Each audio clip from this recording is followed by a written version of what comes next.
You may be seated.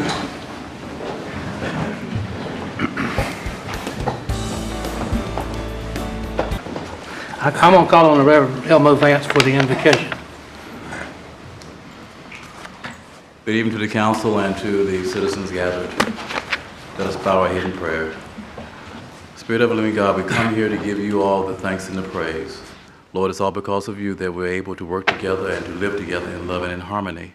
God, we ask that you be with this council, allow them to open their minds and their hearts to be receptive to those things that are for the best of the community. God, we ask that you be with the citizens who are gathered here, allow them to listen attentively and allow their words to be heard by the council.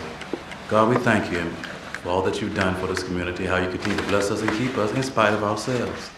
And it's in your most precious Son, Jesus Christ's name, I pray. And we all say, Amen. Elmo, you want to tell us what's going on at your church? But yeah, yes, sir. I was the interim pastor for First Missionary Baptist Church, which is located in Clayton, and now they have elected me to be the pastor. As of April, the last week in April, I was elected to be the pastor. So congratulations in order, is that right?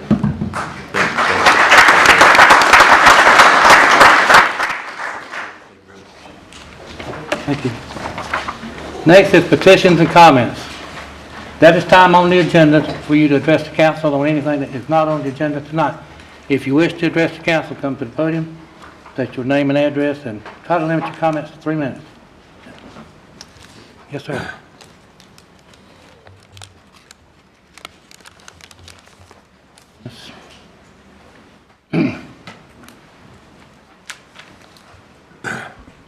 Good evening, I'm Dennis Hazel. I'm with the Greenbrier Estates Homeowner Association. I live at 3712 Vesta Drive in Greenbrier Estates in Garner. Mr. Mayor, members of the council, thank you for the privilege of letting me make a few remarks. We wanted to address you tonight on behalf of our neighborhood regarding a commercial business that has begun in Greenbrier Estates. I do want to make you aware, if you're not, that town staff is already working on the issue on behalf of the HOA. We're very appreciative of it, and we don't want to seem as an HOA that we're impatient with the town staff, but we think it's an important enough issue that we'd like to take a couple of minutes to give you our perspective as an HOA and represent the 330 homes and the families and homeowners that live in Greenbrier Estates also. The particular business that we're talking about is a resident purchased a home, moved into the neighborhood on Jessup Drive earlier this year, and has set up a commercial business selling used furniture and doing some repair. We're by no means a mean-spirited HOA. We understand people need livelihoods and people have hobbies. All you have to do is look in my driveway and carport, and that's proof of the hobby part of it. Maybe Elaine will complain about that at some point. But at some point, it begins to be a major detractant to a neighborhood like ours, especially an older neighborhood. And without rehearsing the things that we've faced over the years, we've had a number of residents that attempted or did set up pretty large-scale commercial businesses in the neighborhood, and it becomes a definite detriment to the neighborhood, and that's the case. This particular neighbor, after moving in, set up 4 to 5 large trailers that are parked in the yard, which as far as I know are full of furniture. There's a large awning that's on the driveway, which variously is packed with furniture. At some points, there are several people out there working on refinishing or repairing furniture, and he does business on Craigslist. At one point, our secretary of our HOA counted 173 separate postings on Craigslist for furniture that was for sale. He refers to himself as chairman, and with an address of South Raleigh. And they're still active. There are 3 more posts, I think, today, if I'm not mistaken. So they're still very much in business. And one example of one post was a set of 33 matching chairs suitable for a restaurant, and it uses on the Craigslist posting commercial wording like, "Come see what we have in stock." Our concern is that, and this comes from experience on our HOA, some of us have been on the board a long time, when you openly do a commercial business in our neighborhood, it creates, when it's very visible to people coming in the neighborhood, and this is on Jessup, so it's very visible, it sends a message to other people that it's absolutely fine to do a commercial business in Greenbrier, even though that's strictly against ordinances for residential neighborhoods in Garner. So our request is that as city staff and town council, that you continue to work to have this person shut down the commercial business. It's just not a good thing for our neighborhood. There are those of us, like Jen, a young family looking to raise her kids in the neighborhood, does not want that kind of environment. This is my first day after 44 years at NC State as a retiree, and I'd like to retire and continue to live in Greenbrier, but if the neighborhood goes the wrong direction, that's not what I'll end up doing. So we're asking your consideration in being strong. Our guess is that it may be contentious. It may be a bit drawn out. We have followed this person's Facebook post back from February forward with the wording, and I'm not going to read those to you. I have them. You can go through them, and you can see that the person is openly admits that they doesn't mind contention, and our guess is has probably been in similar sort of situations before. In fact, in one of the posts earlier before moving in, several of them, he noted he was glad to be getting it with a Raleigh address, a large home in which he could park his trailers, in which there was no HOA, wrong on that one.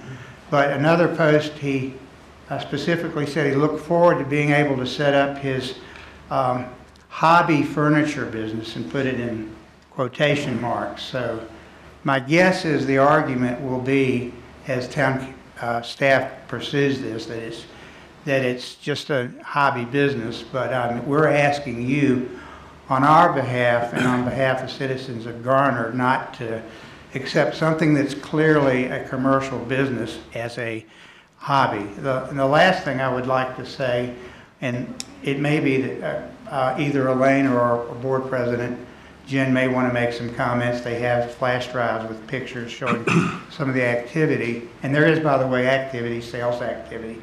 People come pick up stuff or look. But as we understand it, the trailers parked on the lot are not a violation of any ordinance at Garner. The trailers are not over 90 inches in height, and they don't have over 2 axles. But if you can imagine what that looks like in an otherwise quiet neighborhood, having these trailers parked, if that's within town ordinances, then our suggestion to you is our ordinances are too lenient. Try that in your own neighborhood. I say that respectfully. But the trailers do present one other issue, and that is visibility. He lives on a corner lot. The trailers are parked in the corner of the yard, and it presents an obstacle in terms of pulling out onto Winterlocken Drive from Jessup, because you can't see around the trailers. Now, I understand town staff did ask the gentleman to pull them back from the curbing, and they did a little bit, but you still have a hard time seeing around them. And Elaine Jenkins and her husband, I think you almost got hit. So anyway, we thank you for entertaining our concerns. We appreciate the town staff having jumped on this so quickly, and hope you'll continue to keep us posted in how you're doing. And we're glad to help in any way, and I'll be glad to take any questions. And we have a lot of documentation, which I will leave whoever should get it. Thank you, Dennis. Okay, I got some questions here. Ken? Well, actually, I don't have a question right now. This will be referred to the proper person, I'm sure. I just wanted to offer you congratulations on your retirement, and say what a fine institution you've been working for, I think. Thank you. may not get a unanimous vote from everybody else. Sure. Thank you. Jackie. Did this business start immediately when he moved in, or was it a period between? Would you mind saying that out loud? February. He moved in February, but I think he was I saw people working on furniture, and I thought they were just fixing furniture for the house. Growing, and then all of a sudden, 5, and I have trailers, and I can show you how I got hit by a truck the other day, because we are coming up Jessup to a dead end. This gentleman had a small truck that was moving up here, and they were back. He cut the corner because he couldn't see us, and we couldn't see him. The thought had been proactively pulling, not going too far. We would have been the front end. I've had multiple people in the neighborhood tell me they've been afraid. Let us get through with sitting in this town if you can be quiet. And we'll entertain your concern. Congratulations, Dr. Hazel, and Yes. live well in retirement a long time. Thank you. Thank you very much, sir. I'm Elaine Jenkins, 4612 Winterlocken Road, Raleigh, North Carolina, the same subdivision, Greenbrier. And I know that Dennis has spoken to most of it, but I just wanted to clarify, if you'd like, on the jump drive I have where the 5 spots where, you come up and where you should stop and that you cannot see clearly and all. But I just think that, my understanding is, and I've known Manager Dickerson a long time, and he's a man of his word, and I know his staff has been working on this. But I was the first person that called, and I emailed Doug Garner. He said he went out and looked and spoke to the man, and he was just running a hobby. And I said, no, you're not running a hobby. I asked him what we could do, and he just said, well, I'm looked online, and I don't really see anything. Well, I talked to the board, and they immediately could find 183 Craig's listings. They could immediately find things. They found also Facebook postings where he said he deliberately bought the house for business. He said that the women in the neighborhood, calling us little girls, were upset about his little work. And that he liked confrontation, and that he thought, and somebody said, well, you can bring the trailers back to our church parking lot. And he goes, oh no, I like aggravating the people. He's flying in the face of what y'all are doing, the staff is doing. He's bamboozled Doug, he lied to Doug. And I'm just, this is our investment. This is, and I'll be honest, I think a lot of these people that have been in there, with Claude and I've been in there 32 years.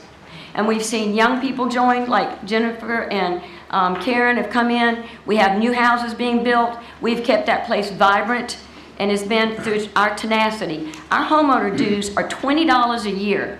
This is all our hard work and our caring for our neighbors. We're the ones that go next door to make sure that my 80-year-old neighbor is not on the floor. This is the kind of neighborhood you want to have in Garner. But I can tell you that if you allow a business like this, and he's lying low right now. It looks, I have one picture where there's about 20 chairs or so on the right now on his driveway. That he'll tell you it's a hobby, but it is not.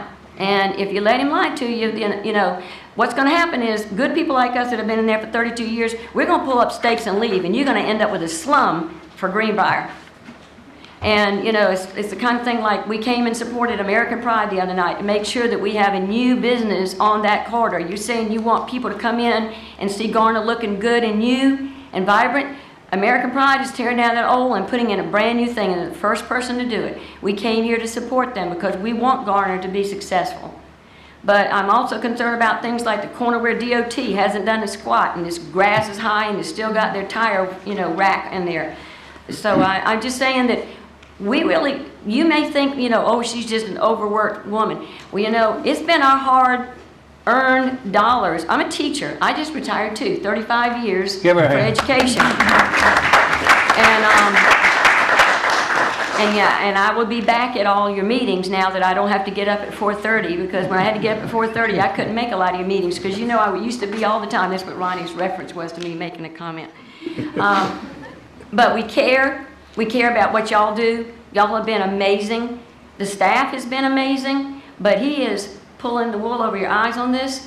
And what's going to happen is there's going to be a real snowball of problems. But I can already see wheels going on to people where, oh, he can get through a business, then I'm going to run a business back in here too. And when you do that, we're going to leave because we're not going to stay. Thank you. Okay, we're going to hear from the rest of the council. Doug, Gray, you got anything? And then we'll go back to the audience. I'd been alerted to what was going on. I've been by a couple of times. The trailers may be pulled back within the range that technically doesn't require or doesn't cause site restrictions. But as a practical matter, it does inhibit site distances from two different directions. What the Dr. Hazel and Ms. Jenkins are talking about is reality. It's going on, and I've encouraged them to come, yes, here tonight to let us know about it and to seek our assistance. It seems as though talking with our inspections director, that they're in the midst of it. They have a pretty good handle. Dr. Hazel summed it up well. That we have to go through a process, but the process is underway, and process means time. But when you got somebody like Tony Beasley on it, it doesn't. He has just as much tenacity as you all do, following the rules, however. And it may be something we have to engage in a legal manner, but come back to see us when you think it's necessary, and keep our feet to the fire so that we do what's right for you and the neighborhood and the rest of the town. Well, I would like to see that Doug goes back and looks, because I asked him if he checked online, and he said he had, and he hadn't seen anything, so I'm not sure I missed it, because these were major things on Craigslist. But I'm not saying he did wrong, but I'm just saying that they need to go back and look thoroughly, because this was very obvious. And we're very concerned, because I think he thought I was some little old lady that had called him and just was he was gonna make me happy and say, okay, we're gonna look at it. And he told me to reach out and go talk to him and ask him if he could stop. And I'm like, that's not my job. I mean, I could get that's not, I mean, I don't go tell my neighbor that they can or can't do this, anyway, you know what I'm saying. Go ahead, Rodney. Right. Yeah, Doug did eventually find the postings. I mean, I looked at all 100. It was 177 the day I looked at it. He initially did not see the postings, but once we knew what the nickname of the gentleman was, because he was not listing it by his address, he was listing it by his nickname, Chairman. Right. Once we had that information, we were able to go back and look at all of the postings, and we should have them all documented. So we, And we then do in the have that. South Raleigh, but he had a map, and the map showed his address in our subdivision. It was, it was very obvious. And if you check his Facebook page, he has not been, wise enough to have it private. So there's a lot of interesting public comments that are on these that you ought to look at.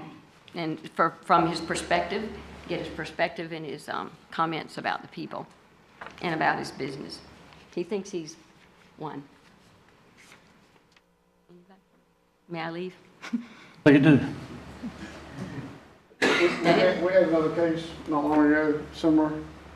He wasn't selling furniture and having trailers, but it took time, went through the court system, and now the lots of sale, so it takes time, but it'll. Yeah. I sit here, I read some of the Facebook posts, and I'm sitting here thinking, why did you buy a town? Why did you buy a lot inside the city? Why didn't you buy some out in the county? You need some space. Anyway, I was just not a very sharp person. And I'm sure he'll watch this meeting and change his nickname from Chairman to something else. You can look on Craigslist, he'll change to something else. But anyway, that's their prerogative, and that's fine and dandy. There's nothing wrong with having a business at all. It's just you have it in the right place. Right, that's exactly it. And I wish him well. He's got some nice looking furniture. Like we said, if we're not living in our subdivision, we'd like to buy some things. But I started this back in May, so it's been going since May. I emailed Doug in May. And if you have some other photos you want to make part of our investigation, we're happy. Mr. Beasley can take that thumb drive and make copies or download it or whatever you want to. What I'll do, some of this is my own personal stuff And then too, we'll but I give it do back. have, Yeah. but I can, if y'all want to put it in here and look at it right now, you can, but I No, know y'all. I think it'd be best if we just make copies of it for the record.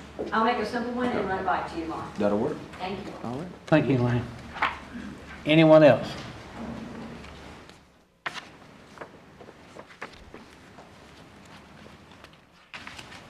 Okay, we're gonna move on. Next on the agenda is the adoption of the agenda. Move to approve. Second.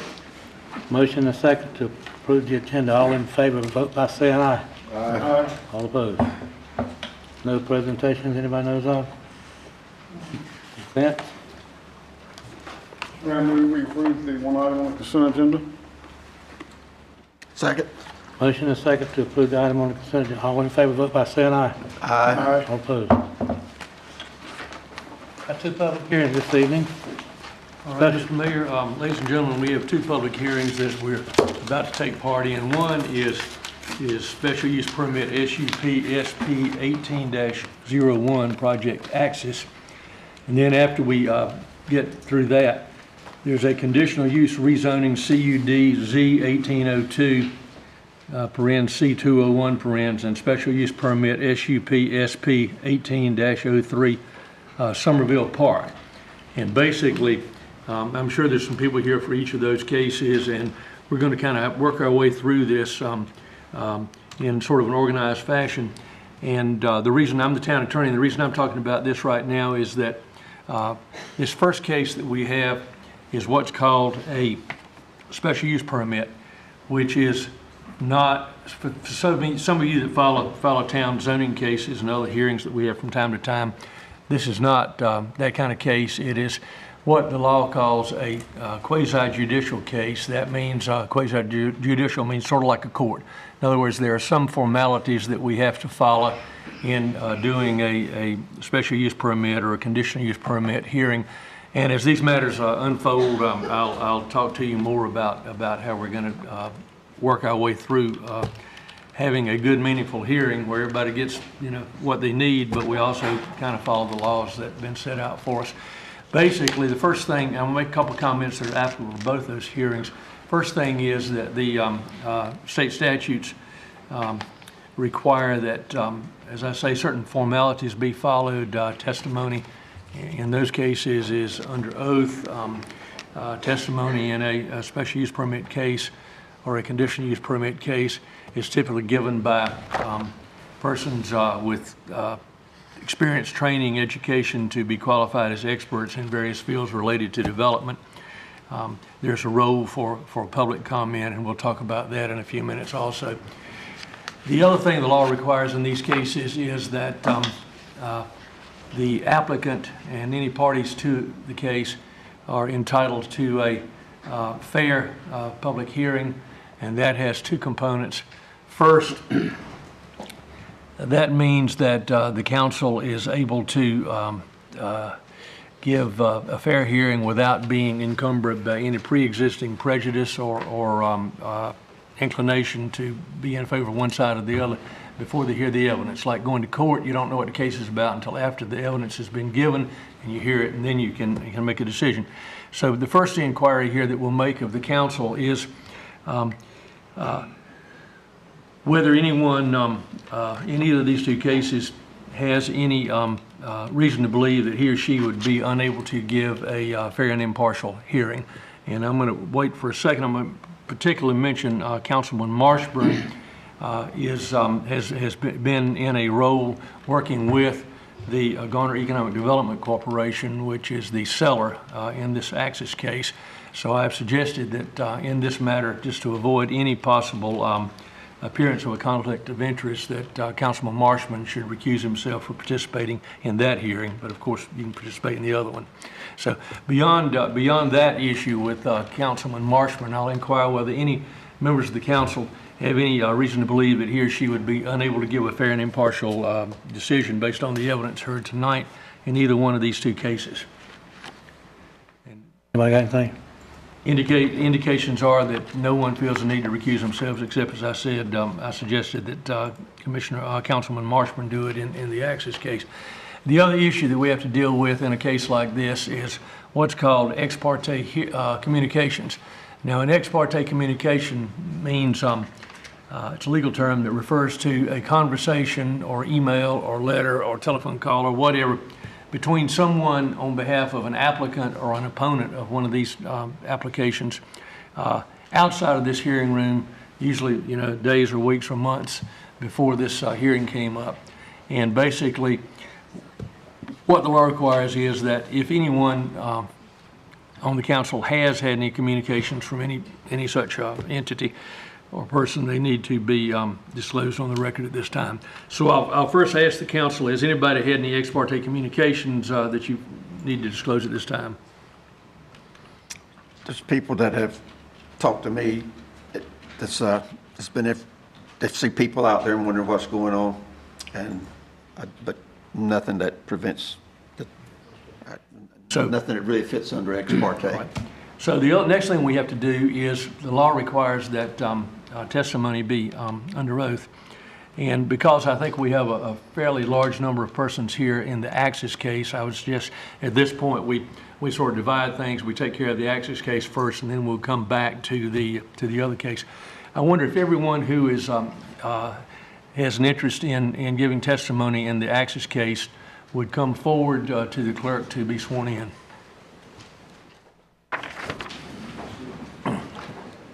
Now, I assume this involves people who are from the town, this involves people from the applicant, and I'll inquire, are there any members of the public here that are not with either the town or the applicant who wish to be heard? I gather the answer is no. I don't hear anybody coming forward. So those of you from the applicant and those of you from the town are reasonably familiar with this type of proceeding, I imagine, and if it's necessary that I explain some more of it to the public at a later moment, I will. So you want to administer the oath? Sure. Raise your right hand, please. Do you solemnly, sincerely, and truly declare and affirm?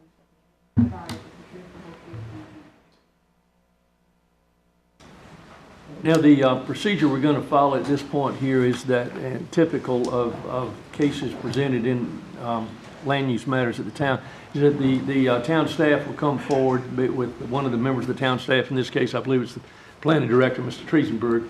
And if you come forward and give your name and present the overview of the case, and then we'll, do you have other people from the staff that are going to testify? Potentially, just for questions. Thank you. Okay. Jeff, hold up. We've not opened this public hearing till now. This hearing is certainly now open. We'll take the testimony of all the witnesses. Good evening, Mr. Mayor, members of the council. My name is Jeff Triesenberg. I'm the planning director here for the town of Garner. Tonight, we have a fairly substantial case before you tonight, a little more than usual. But let me get this. So the case is Special Use Permit 1801. The applicant is Hillwood. They're a development company out of Atlanta. The owner is the Garner Economic Development Corporation.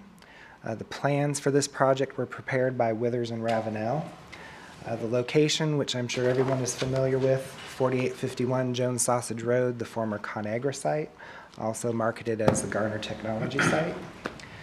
And tonight we are dealing with approximately 88 acres of a 98-acre tract.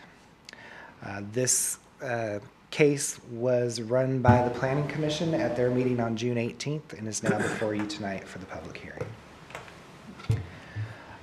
As the town attorney noted, there is not a rezoning component to this case tonight, but just to give you a little bit of background on the zoning and the proposed use, we do have the future land use map from the new Garner Forward Comprehensive Plan, which identifies this site as part of an employment center.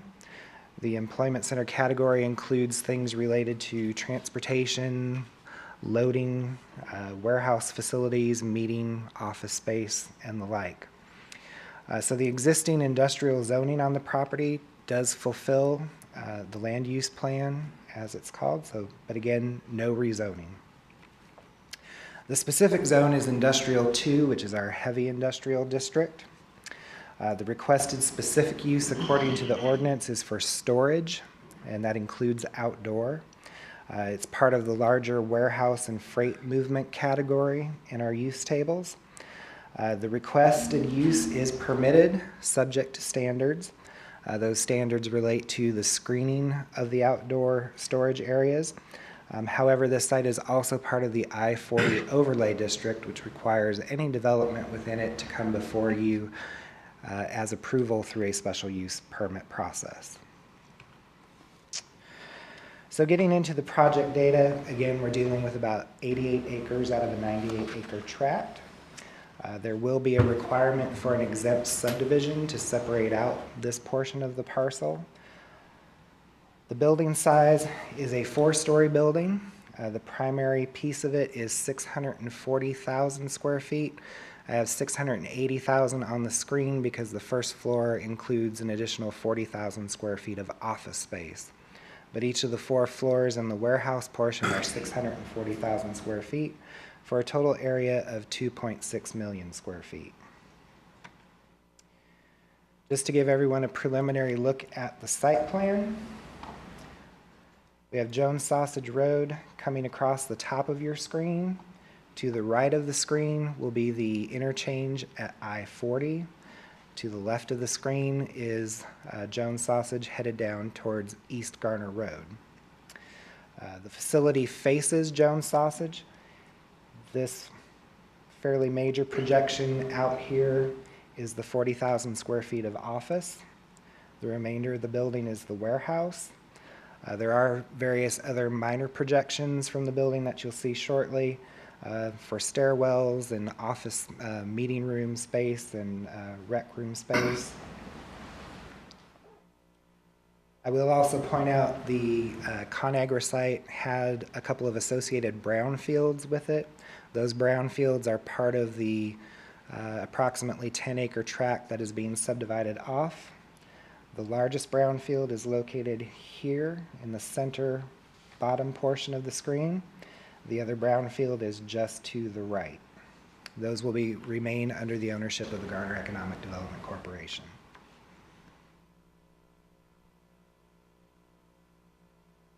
Staff has reviewed this case for compliance. I've broken it down into 6 major categories of what we review for. First being architecture and building standards, landscaping and buffering, utility provision, parking and access, lighting, and then other applicable town plans and policies. So we'll take those in order. In terms of the actual building construction, it will be tilt-up concrete panel construction, as is typical of most warehouse construction that you'll find in Garner and elsewhere these days. They're applying a 3 shades of gray and taupe to the primary parts of the building, along with adding some textured elements for variety, as well as some blue and yellow accents. This is something that we worked quite diligently with the architects on to get a little bit of variation that was appropriate for the overall massing and size of this building. You can see in the picture attached, the 1-story office component that comes off of the front has quite a bit of glass and very little more attention to detail at the pedestrian scale and level versus the larger warehouse portion. Again, the breaks there are going to be further and farther between to fit the massing and scale of that portion of the building. Here again, I've just highlighted another corner of the building. This is the northeast corner facing the interchange at I-40. We worked with the architect to have them add vertical elements, such as on this facade here, outlined in red, to break up the otherwise flat horizontal expanse. We've also asked, and they came back with a treatment with the horizontal places that have bands across the top and the bottom, which gives that appearance of classical architecture having a base, the middle portion, the body, and a cap.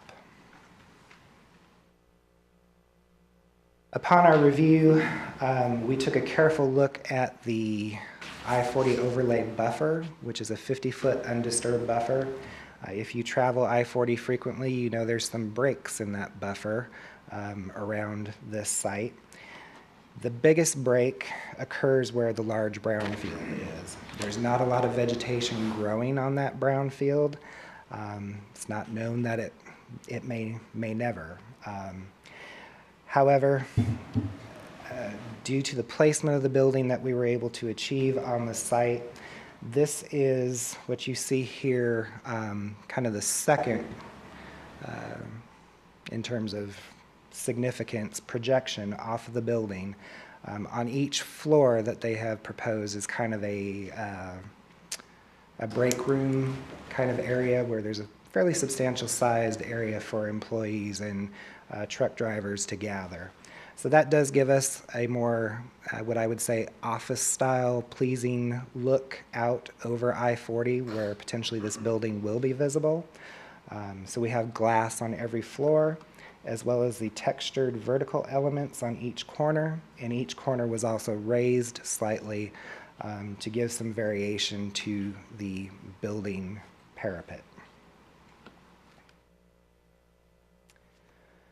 There are a couple of screening walls that are proposed on the site. What you see there is a sample material of what they have called out. If they do not use that exact material, it'll be something very similar. It is a variable height masonry wall. There are two locations. There's one proposed near the southern entrance of the property. That will kind of help buffer against the few residential properties that adjoin this site in that area. They are also proposing another wall on the northern side of the building, roughly between that loading dock area and Jones Sausage Road in the vicinity of Calabar Street. Retaining walls are called out as Keystone Century Wall as a specific material. Again, if not that material, something similar, brown in color, and they are proposed on southern and eastern parts of the development where they need to hold back for grading purposes, and they vary in height from 1 to 16 feet. So those will be engineered. Second criteria of review is for landscaping. This is a very large section of our ordinance, and the I-40 overlay calls for enhanced landscaping. So in some cases, there are more strict requirements brought about by the I-40 overlay, and I'll try to highlight those. But in general, the tree cover requirements for this property are met with existing vegetation that is part of required perimeter buffers, as well as any Neuse River buffers that are on site. They're required, I think it's 10%, and that has been accomplished with the existing. The street buffers, there's a 15-foot buffer on Jones Sausage Road and a 50-foot undisturbed buffer, again, as I mentioned before, along I-40. The other perimeter buffers vary from 15 feet to 65 feet, depending on adjacent uses. Where the site directly abuts some residential property on the southern end, that buffer is where you find the 65 feet. We did grant a few deviations. As noted, there are no variances allowed from the landscaping ordinance, but the landscaping ordinance does provide some parameters that we can operate within at a staff level. So the first one here is that we did grant a 10% deviation in the number of trees and shrubs that were required to be in close proximity to this loading area, which is the one on the north end. So this is the north facade. Jones Sausage Road comes across the top of the screen. However, this is also the area where they added the masonry wall for screening purposes. So we have a fence, a wall, and a very dense evergreen landscaping that all helps to meet both the screening requirements and just the percentage of vegetation that needs to be provided as an offset to this expanse of pavement. A second deviation is that typically the ordinance requires a planting island for every 13 parking spaces. We did give a 10% deviation in this to allow up to 15 spaces before you get to an island. The reason the 65 feet is used, or the 13 spaces is used, is because each space is normally supposed to be 65 feet from a tree. I-40 overlay actually requires that to be every space within 50 foot of a tree. Then to throw even more into it, it gives you an option to have a parking space, if not within 50 feet of one, within 75 feet of 2 trees.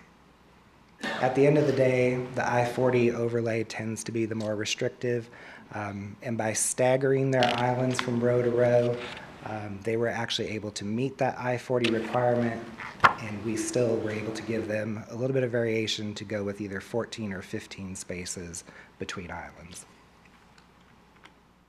That was the most complex. The third deviation has to do with the rows of parking and then having a vegetative break. The ordinance normally requires that you have 6 bays of parking. So if you're here at the building, you'll see 1 row of parking followed by 2 more, another 2, and 1 more for a total of 6 before you get a vegetative break. The applicant did ask to increase that requirement. Here where the red arrows are shown, there's actually 8 or 9 rows of parking. So where I'm showing the green, that's where they typically should have had a vegetative break. This is on the south side of the property. If we go up here to the area closer to Jones Sausage Road, which is on the west side, here they actually provided vegetative breaks at every row. So when we looked at this all in all, we got more linear footage of vegetative breaks throughout the entire parking lot had they met the strict letter of the law. So we did give them a break for that requirement. So those are the 3 deviations. In terms of environmental features on the site does not contain any FEMA designated floodplains, but it did have a few of those noose riparian buffers, which again are to be undisturbed and actually was able to be counted towards their tree preservation areas.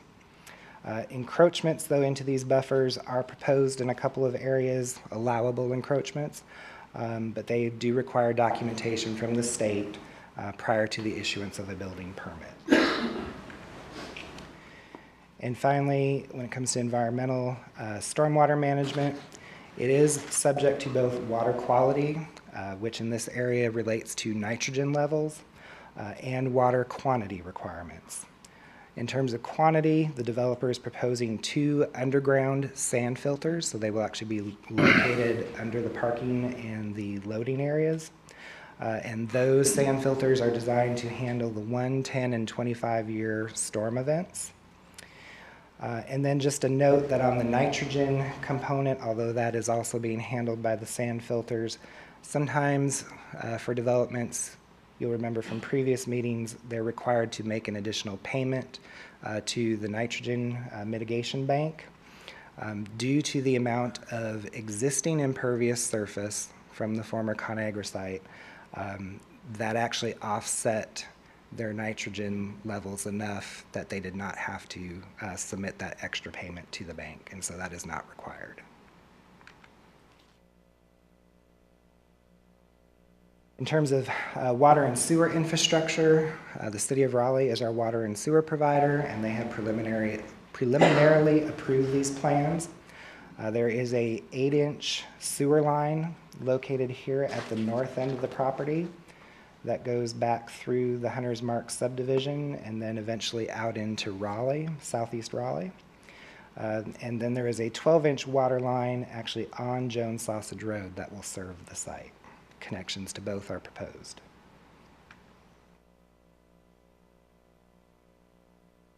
Related to that provision of water, the inspections department and fire department have reviewed the plans and given their approval to supplement the fire protection. The applicant is also proposing a water tower that is located on the southeast corner of the building. It will be approximately 30 feet in height and 17 feet in diameter, significantly lower than the adjacent building.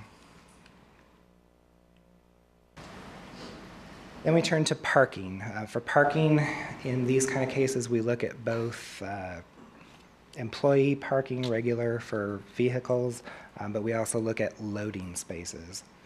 The minimum thresholds are 1 loading and unloading space for approximately every 90,000 square feet of warehouse. And then for regular parking, it's 1 for every 2 warehouse employees. Again, these are minimums. And 1 parking space per 300 square feet of office. So they were required at a minimum to have 628 spaces parking with 13 handicap accessible and 30 loading docks. Their proposal, again, if you can think through, most people, there's probably some people hopefully that carpool, but not everybody will, and so each employee may very well have their own car. So their proposal is at 1,800 parking spaces with 28 handicap accessible, and there are 58 loading docks.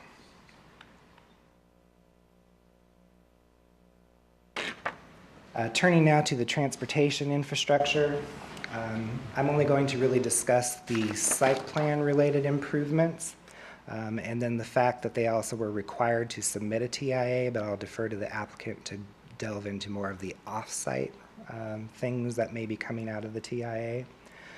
But per the site plan, the proposed development is providing 6 points of access from Jones Sausage Road. The first one, proceeding from the north to the south, is a right out only, so there's no incoming traffic, just traffic that's exiting the site. This is closest to the interchange at I-40. As you can imagine, there will probably be a good demand of vehicles wanting to move out of the site and directly out to 40 for the distribution component. The second access is directly across from Calabar Street.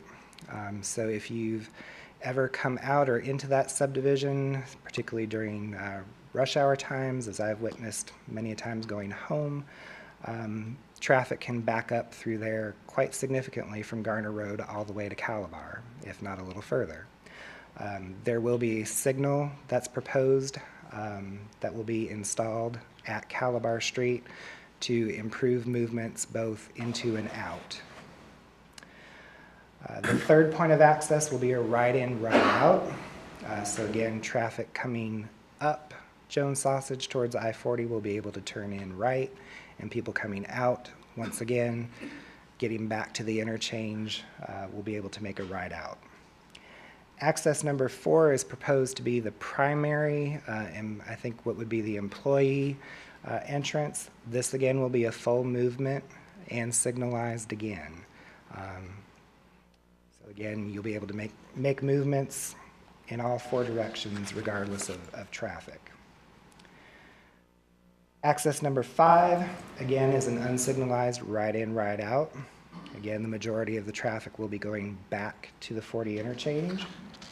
And access number 6 is an unsignalized right in, right out with a left over. This is envisioned to be the primary vehicle entrance for the trucks that will be using the loading docks. And it will be restricted to truck traffic only. The driveway spacing has been reviewed by the town of Garner and DOT and meets both UDO and NCDOT standards. In all, there's a little over 3,000 feet of frontage that this property has along Jones Sausage. Currently, as most anybody's going to be aware, it's a 2-lane facility. It's maintained within a right-of-way that currently is anywhere from 60 feet to 145 feet. The plan calls for this to be a 4-lane divided facility at its full build-out. Typically, that only requires 100 feet of right-of-way, so where we actually have 145, that should be far in excess of what really needed. As noted in the plan, Jones Sausage Road is classified as an arterial. It is an arterial in need of widening. Again, the recommended cross-section is 4 lanes with a median division. Currently, this roadway handles about 15,000 vehicle trips per day, and from what I have read from publications like the Institute of Transportation Engineers, that probably exceeds or is at the max of what a 2-lane facility can support. The road improvements as part of this development are required along the frontage of Jones Sausage, and so technically they're required to do half of the widening.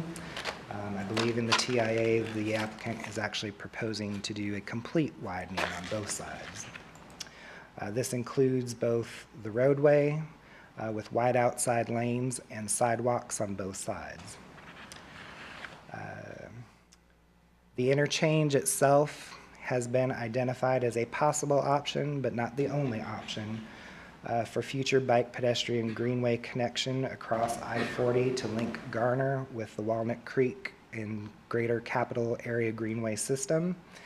To that effort, we are asking for, and they have agreed to do, the wide outer lane and a 6-foot sidewalk as opposed to a typical 5-foot sidewalk to facilitate each mode in the future should that possible option be executed.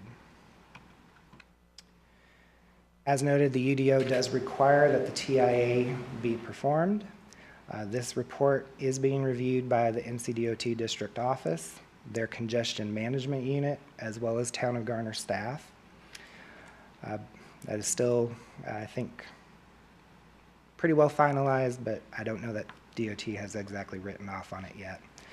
But based on the data provided and assumptions identified in the TIA, the proposed development is anticipated to generate 1,142 trips in the AM peak hour. Most of those are incoming, very few exiting, and double that in the PM because you will have both potentially arriving and departing should they have 2 shifts of employees. So there are recommended off-site improvements. One that I had mentioned previously was that they would be are proposing to do a full widening of Jones Sausage on both sides. But again, I'll let the applicant discuss those in greater detail as needed.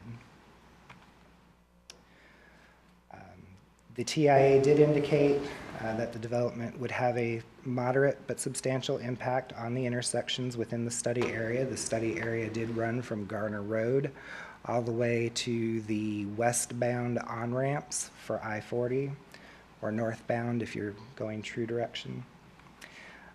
But just a reminder that the recommendations of the TIA are reviewed separately, but a condition of any approval tonight will be that all required improvements from that TIA must be completed prior to certificate of occupancy. Finally, the 5th item was lighting. This is usually one of the easier.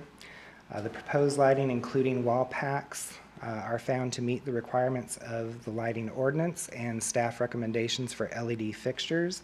This includes the fact that all the fixtures have 0 uplight, low glare, and a neutral warm light color, with the color temperature being 4,000 Kelvin, no more.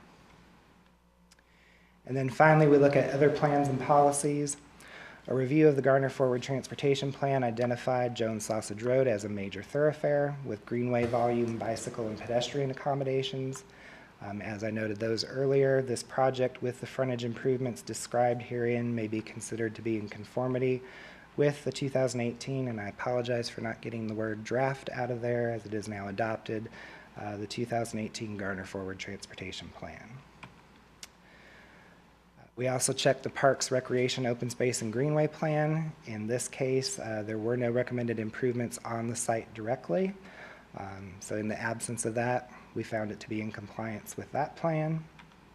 And finally, conformity with the UDO as a whole.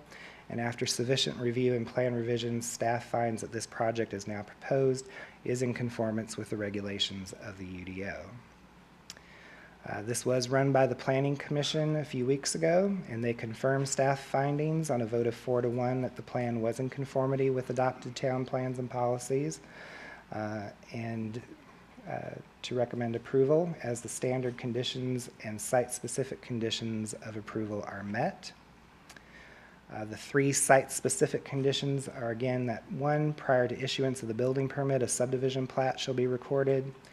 2, prior to issuance of the building permit, the documentation for the Neuse River buffer encroachments is received.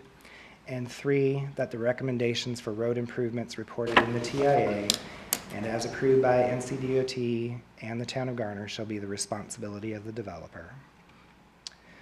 And so that brings us to tonight. where the permit may be granted following a finding that all 10 of your SUP criteria are met. The permit may also be granted with additional reasonable conditions to address any identified impacts of the development. And for the motion, we do have a worksheet provided for you on page 16 of your packet to either approve or deny. And at this time, I'll end my presentation, and if you have any questions for me, and then to turn it back over to the town attorney for other questions and sworn expert testimony. Very good, thank you. You have questions, Jeff? Okay. Mr. Burgess, anybody else from the staff plan to testify at this time? Right. It would be appropriate this time then for the applicant to come forward and present its case.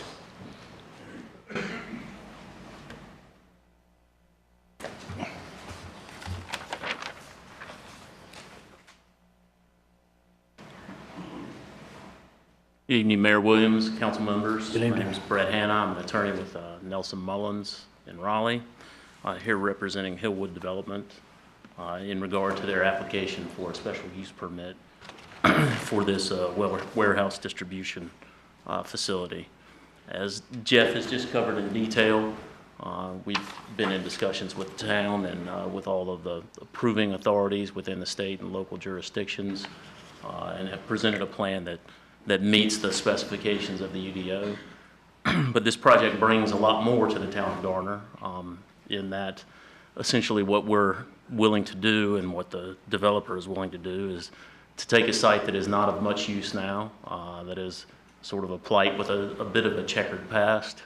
We're going to come in and buy this property, redevelop it, make it useful, have it contribute significantly to the local economy, provide a situation wherein we can address potential traffic concerns for this site that are going to develop whether we come or not, get ahead of those, and actually create a situation where traffic will be better with this project in place than it would if the project did not come in place.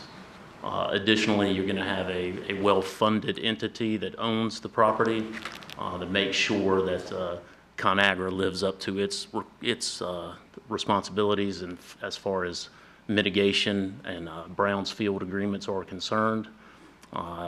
This project is going to take into account both its place in the community as a good neighbor working with the town of Garner to be a good facility and also bring a good bit of employment and increase the economic growth for Garner and also comply with any of the reasonable conditions that the staff would like to, or the town would like to put on us. We have a number of experts with us. We have Tucker McKenzie, who's an engineer, who's worked on site plans, Travis Braswell, who did the traffic analysis and can talk to us specifically about the off-site improvements, which are substantial, with the goal of ameliorating the growing traffic problem that is out there, and will actually, as I said, make the traffic around this area better with the project there than it will be eventually without the project. I also have Rich Kirkland, who is a licensed appraiser in the state of North Carolina, who's looked at the potential effects of this project on adjoining property values in that area. I also have Scott Martin, who is here with the developer, Hillwood Development, so they can answer any questions that may come up, and we would ask for time to address any questions that come from either the council or yourselves or from the audience. As we look at this, I think that Jeff did a good job of talking about the comprehensive plan and how this project fits very neatly into what was envisioned for this area. This is heavy industrial zoning. We have a warehouse and distribution center planned. It complies exactly with what was envisioned for this part in the Garner Ford plan that was approved. And we've gone to great lengths to address any of the concerns that our adjoining property owners would have in the screening, where we've gone above and beyond with the masonry walls, in addition to the existing vegetation and all of the vegetation that is required in the Brownsfields area. That's a general introduction. Like I said, we have experts who can speak more specifically to specific issues. And at this time, we would answer any specific questions that the council has so that we could get straight to whatever concerns you may have.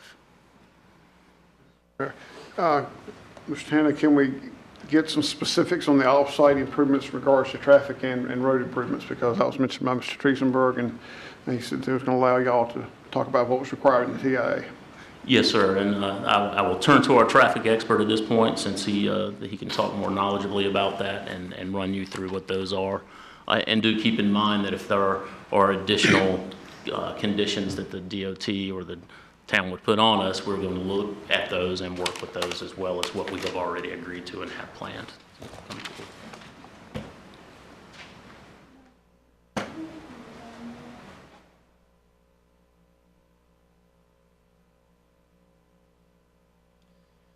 Yeah, so I'll just let me take a Could look. you give us at your the, name and address, please? State your name and address. My name is Travis Braswell, 7621 Purfway Road, Fuquay Marina.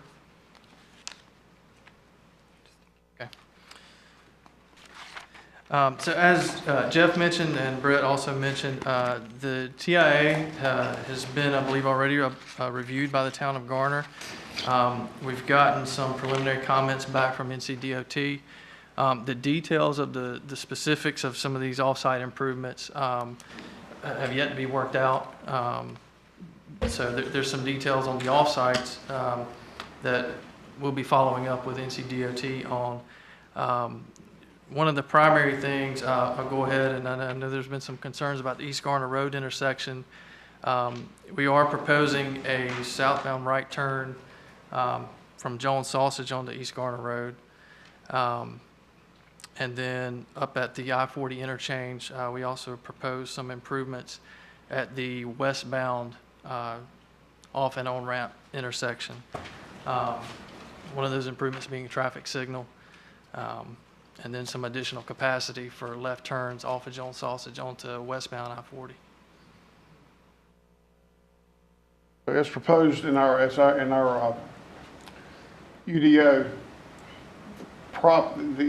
all the frontage on the property, as it is today, the former Conagra site, will be improved to the 2-lane divided median on that side of the road with sidewalks all along the frontage. And then some off-site improvements may include some of that, but those details haven't been finalized yet with DOT. Yes, sir. Okay. And ultimately, the frontage, as far as driveway requirements, I mean, NCDOT will have to sign off on the specifics of those, but yes, essentially the widening is to meet the UDO is proposed, yes. Bug, do you have anything? That was the question I wanted to raise. Jackie? And with those improvements, at the end of the day, with what we're proposing, the plan will look as if we'll have 1 lane for right turns, 1 lane for left turns, and 1 lane that's for straight, correct? Yes. So you'll just have 1 lane for each type of movement. And as far as signalizing the interchange at 40, the purpose of that is actually to increase the flow and to lower the wait times. Is that correct? Yes. And when we talk about the widening along Jones Sausage Road, that is going to be twice as much as we're obligated to do by the UDO for sides, correct? Yes, sir. And that's a lot of traffic concerns that are going to grow around this site regardless of whether we come or not. It's going to make it better, correct? Yes. Any more council questions, comments? So specifically on the Garner Road intersection, as you stated, there'll be a defined right turn, center lane, and also a left turn. Where now you have a left turn and a straight and a right turn, which creates some of the backup. Do we know how long that right turn lane is going to be at this time, or has that not been finalized? We've proposed a distance of 150 feet, but those details we'll have to get with DOT on. Okay. All right. Thank you.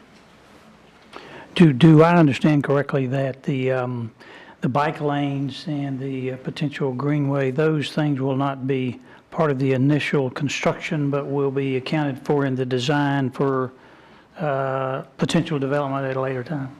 I can't speak to the bike and greenway stuff. Okay, Ms. Shelman can. Our engineer can speak to that question if the council is finished with traffic question.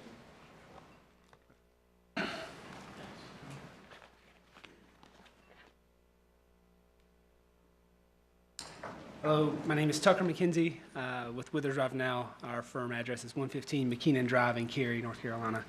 To answer your question, it won't be signed for bike laneage, but from a safety perspective, you don't want the outside lane to be too wide. So it'll still be striped. It'll have the single white stripe outside lane. So there'll be, the space will be provided for it. And from a safety standpoint, the lanes will be provided. But the signage and striping specifically for bike laneage won't be provided. If that makes sense. So there'll be two 11-foot lanes with a 6-foot blank area for now that can be used once the full section is provided along Jones Sausage for the bike lanes. Okay, very good. Kathy? The stormwater management, can you talk about the systems a little bit above and beyond what you would?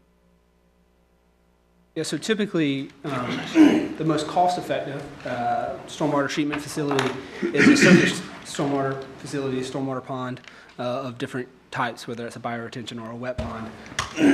In this case, we've decided to use underground storage from a standpoint of better use of the site to mitigate any additional needs for off-site stormwater and things of that nature. So additionally, the site is treating for nitrogen specifically. It's just that the fact that there was existing impervious allows for the site to not be over any requirement to have a buy down. So there is still treatment for the site from a nitrogen standpoint. It doesn't meet the requirements to be above any thresholds for requiring a buy down. And you guys are continuing to work with staff, approving authorities to secure each of the approvals that we need along the way and comply with EDO? Yes. Anybody? I think you've answered my question about the turning of going west and going east on Garner Road. How many feet back would that be for that going east turning off of Jones Sausage Road? Because late in the afternoon, the traffic is backed up and the people who are going straight through has a problem. That's the heading east on Garner Road. Can you ask that question one more time? I think I can answer your question. If not, I might have to refer to Travis again. Sorry. Can you ask your question one more time, please? But the traffic that's going east on Garner Road from Jones Sausage, how far is going to bank it back up? Yeah, I'm going to have to pass that on to Travis. Because late in the afternoon, it's turmoil down there. Yeah, so we did not propose. Your name and address. Name and address again? Okay. Travis Braswell, 7621 Purfoy Road, Fuquay-Varina. So the only improvement at the Garner Road intersection was to add an additional or an exclusive right turn to go westbound.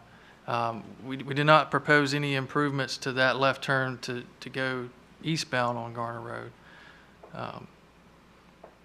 But you'll have a separate lane for that and a separate lane for... Yeah, there's existing, I believe there's a left turn there. So straight through, and you can turn right. Mm-hmm. There will be a separate left turn to go eastbound. So from southbound Jones Sausage to eastbound Garner Road, a separate lane to go straight through towards White Oak, and then a separate lane to turn right on the Garner Road. Also at Jones Sausage and 40, that was already taken care of. It's okay, go ahead. Yes, sir. What are the improvements The improvements at the interchange with 40 off Jones Sausage? There was a traffic signal at I-40 westbound ramps, so that northernmost intersection. A traffic signal with some additional capacity for left turns onto the on-ramp to get on the 40. That additional capacity is extra. Those are some details. We've looked at a couple of different things. One option is to try and provide an additional left turn lane to widen the ramp to receive 2 lanes. I think there's some design concerns there. Another option is to drop one of the existing through lanes as a left turn, and then basically use the pavement width that's out there and just restripe to have 2 left turn lanes to get on the I-40 westbound. Okay. And you're working with DOT still to finalize what Yes. will be done at that intersection? Yes. For that interchange. And just to confirm what Mr. Driesenberg mentioned earlier, as shown on here, access point 2 is a full signalized movement, so you can do it left over, both residents coming from Hunter's Mark and also from this site. And then access point number 4 also has a left over, for people who can leave this site and turn left and head south on Jones also. So there are 2 full signal access points there to help with traffic in and out of this site, and also in regards to Hunter Mark, specifically help with that entrance and exit of that subdivision. Yes, sir. Okay. Thank you. Okay, we can now hear for those in the audience who wish to address. Any more? Mr. Mayor, he has a couple more witnesses, I Or think. Fraser to make a quick statement as well. Please let Bill.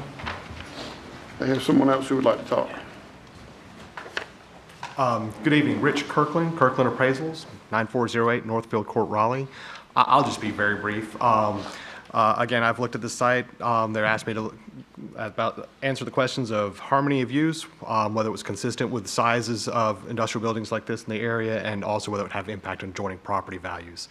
Looked at, again, the surrounding uses are primarily zoned industrial 2, service business. Again, it's consistent with the area and not going to have any impact on adjoining property values. As far as size goes, the footprint of the building, based on the 100 or 88 acres or so, the footprint of it is around 16% of the total site, which is smaller than a lot of the other industrial buildings I looked at. I looked at the Pepsi bottling plant, sitting on about 44 acres. It was about a 38% ratio. So the size of the building footprint to the total acreage is very consistent with industrial and not an issue. Be happy to go into greater detail or answer any questions. Thank you. Now, anyone else wish to address the council on this item? Please come forward.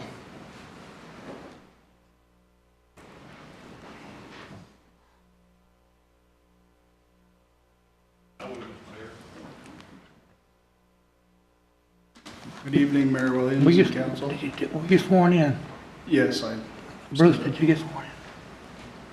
Come on, Mayor. Good evening. Thank you for the opportunity to speak tonight. My name is Ralph Carson. I'm a resident of Hunter's Mark Subdivision, 404 Hay River Street in Garner. Also the president of the Homeowners Association. We're joined here tonight with other members of the board and past members of the board, as well as some community residents as well.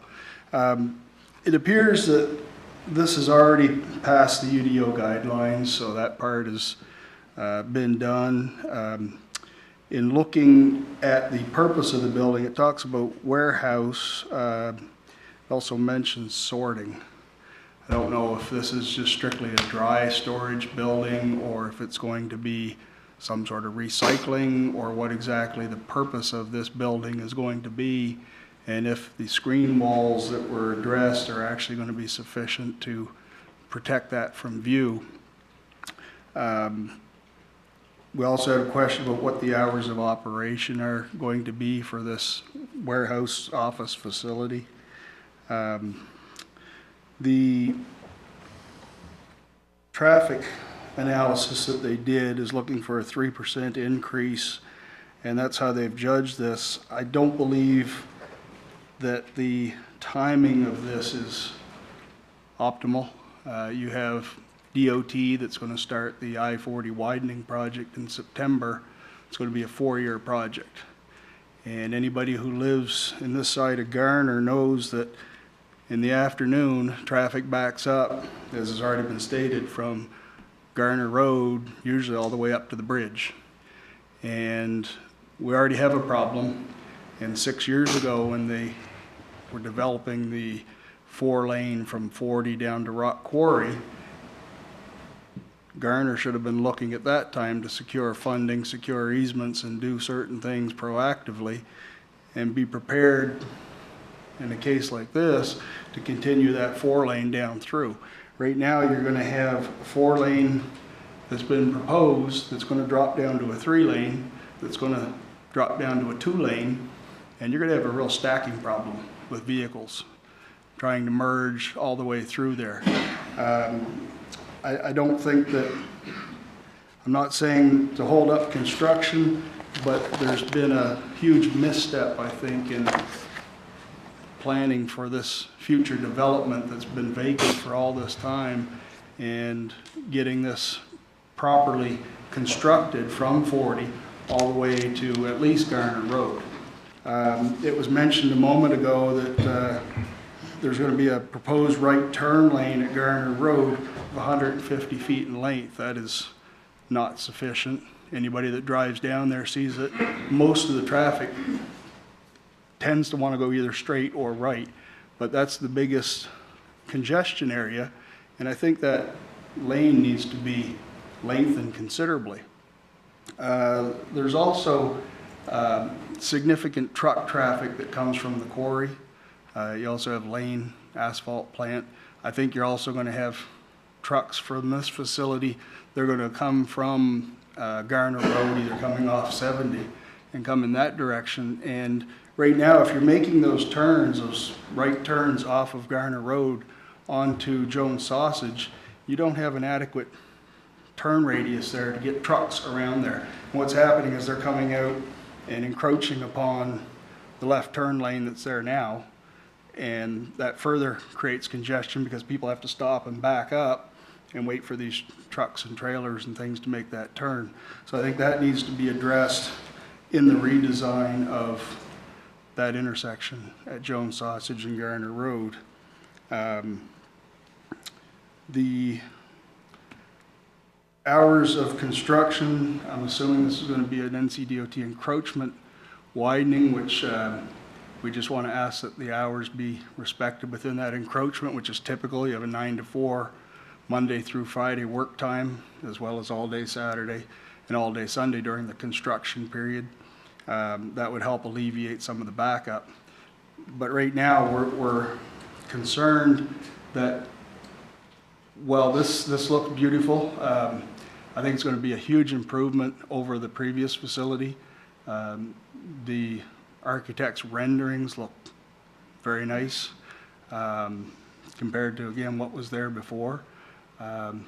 We'd like to welcome Hillwood as a corporate member of the community, and we appreciate them putting forth this proposal where they're going to widen this to 4-lane in front of their property.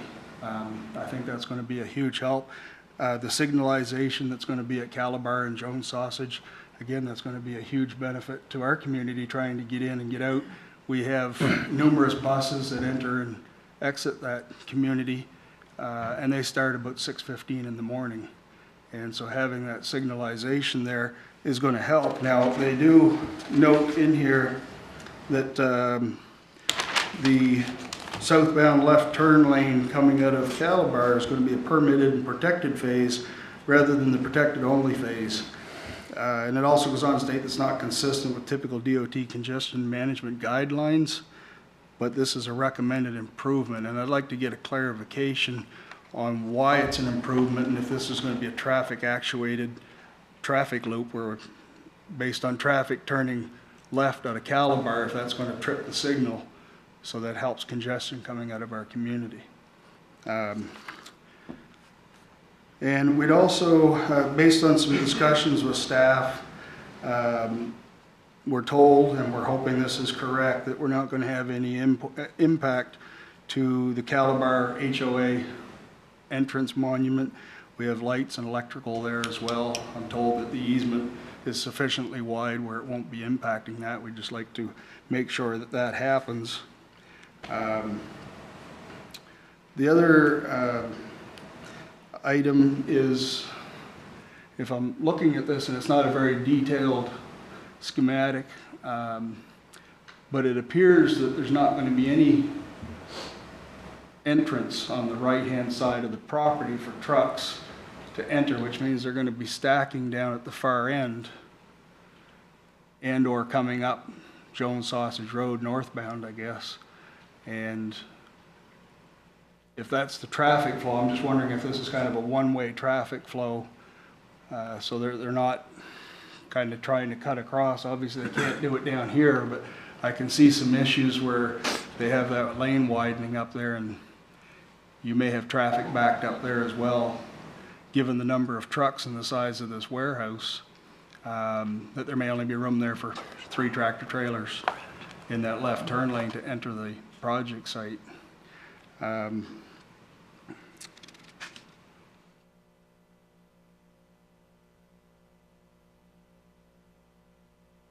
The other, let me see here, just looking at my notes.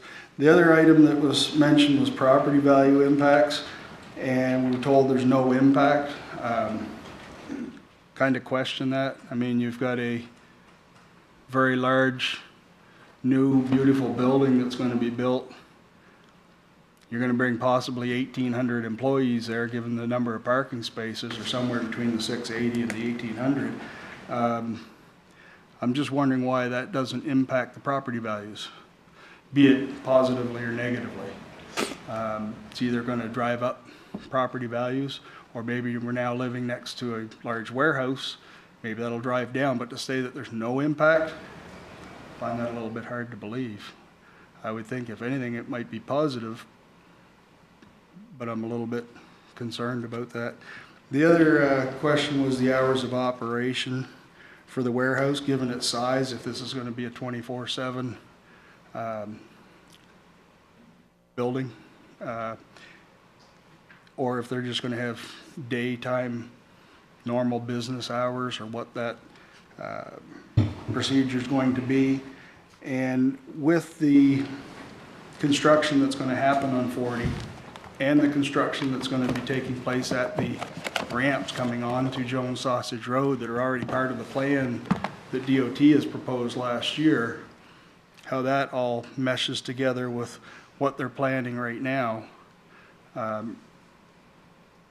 It just seems that given the situation that we have with traffic now, it's bad.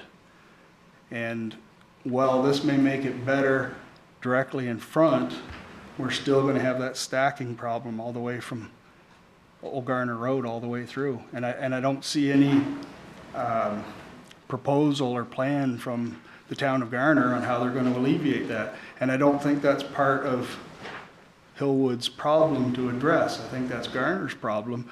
I think Hillwood seems to be doing a great job in alleviating this part of it. But we're still having a very serious problem in trying to funnel all that traffic down and get it down to a 2-lane. And anybody that's driven through construction zones, you know what happens when you go from 4 lanes to 3 lanes to 2 lanes. We had the same problem at the 70 bypass on I-40. And now they ended up closing a lane to try and make that a little bit more efficient going through there. And I just see the same problem coming here, that this should be, town of Garner should be matching some kind of improvement all the way through. And I'm asking the town of Garner to also look at how they can improve the traffic situation outside of this area as well. I think that's all the questions I had and comments.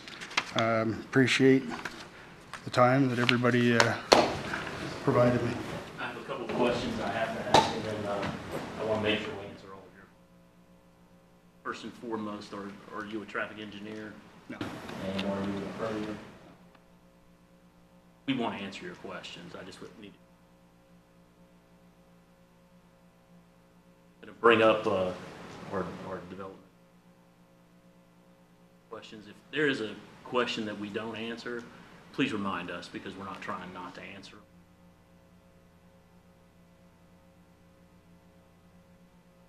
He's going to address some of them, and we will get some. Am I free to sit down, and if he has a question, I can perhaps answer it? Just don't go to sleep. Marshall, I'm going to try to keep him up here so we answer all your questions. Hi, I'm Scott Martin with Hillwood, 7000 Central Parkway, Atlanta, Georgia. Thank you for the questions. They were great. I guess I kind of scribbled them down here. First question kind of in relation to the proposed use of the building, its distribution, generally dry goods, consumer goods, that kind of stuff. Second question, in terms of hours of operation, are Our client has indicated the majority of the time it'll be 2 shifts. It could be variable though. It could be as many as 3 shifts, but we don't have that information. In terms of the hours of construction, we'll make sure that our contractors, they comply with all the town of Garner ordinances and approvals. Given a building this size and the amount of concrete that's going to be poured out there, generally a lot of that work has to happen at night. So we will obviously try to be as good a neighbor as we can to mitigate any noise and any bothersome noises there. Let's see here, in terms of stacking the trailers along the southern boundary, if you can kind of look up here, there's 350 feet of stacking area along Jones Sausage. And then if you look further down near the corner of the building, that is where the guard shack is. So trucks and trailers, as they pull in, will be able to stack all along this drive that's for trucks only. I think, is that all of the questions? I just have one question. Is it possible to extend that stacking? Trailers.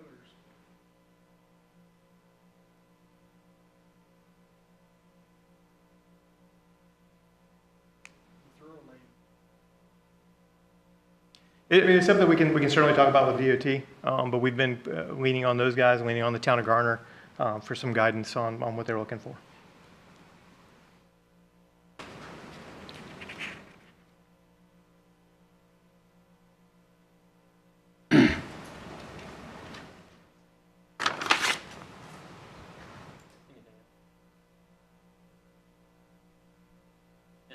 We'd already raised it up. Yeah. I will say, what we asked him to look at was specifically, as the ordinance requires, any detrimental effect on value. So that was the specific question we asked. And I agree with you, a blighted site turned into a nice facility would probably be pretty helpful for those property values. But Look, following this speaker, Mr. Bruce Andrews is going to speak. He's in line. And Brett did, Rich Kirkland, Kirkland Appraisals. Brett did answer the question. Again, this is really just the question of whether or not there was a negative impact on property values. So perhaps I should have more clearly stated it, that it would be no negative impact. I did not consider macroeconomic scale or anything on the property.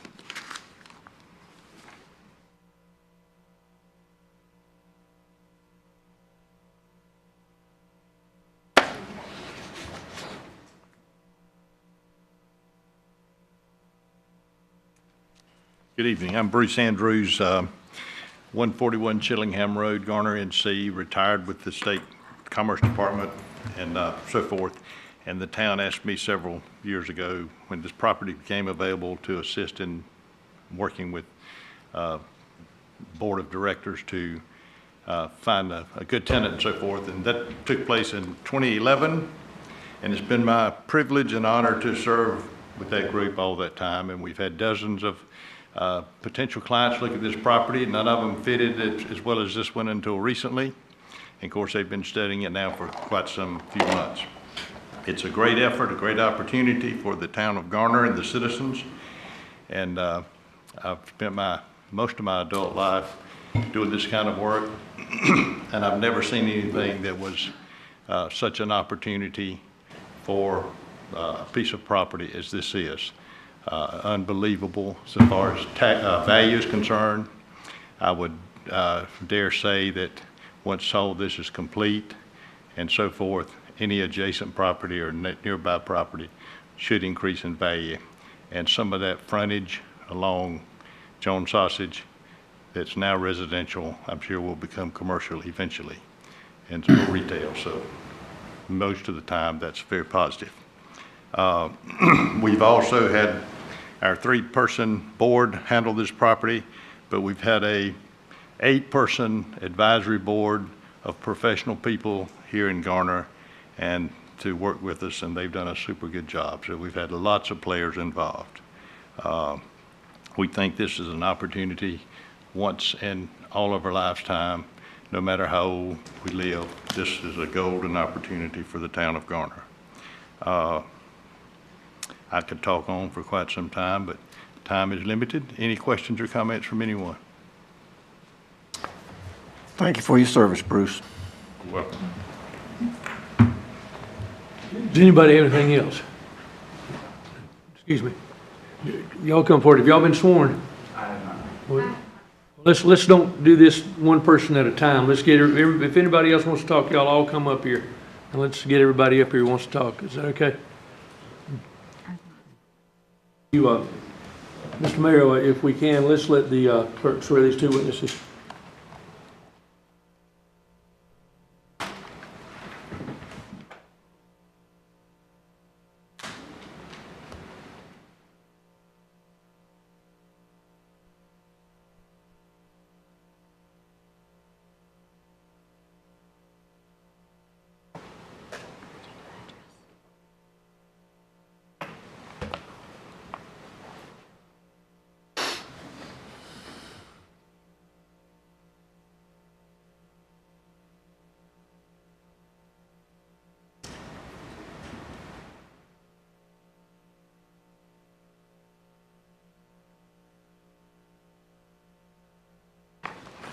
Raise your right hand.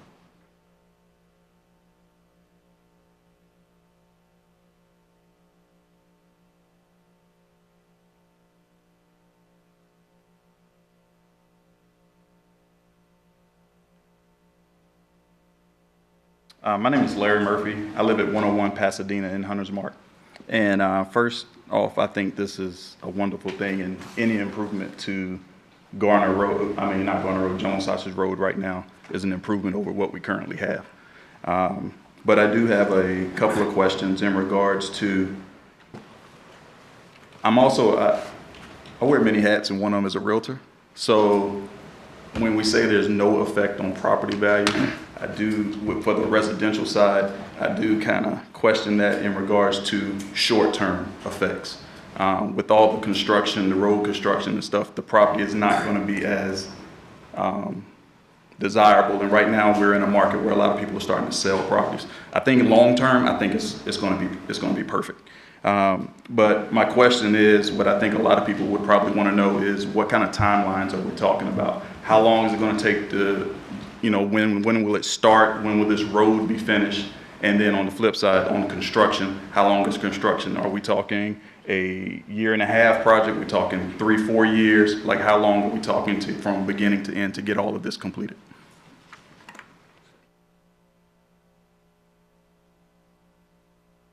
Maybe we can knock them all out at one time. Savannah Lipinski, 4424 Wilmington Road, Garner.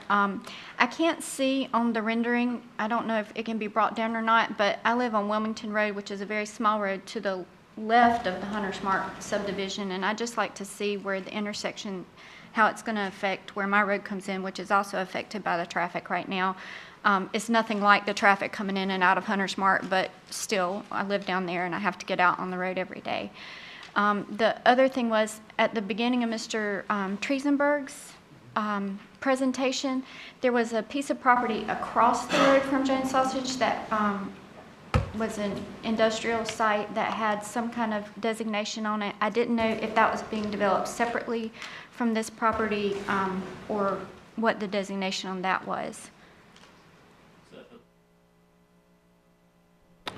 I don't know. It's across from Jones Sausage. West side. You're Is that a talking about separate west side, parcel? aren't you? Here he comes. Okay. Mr. Triesenberg's coming to help you.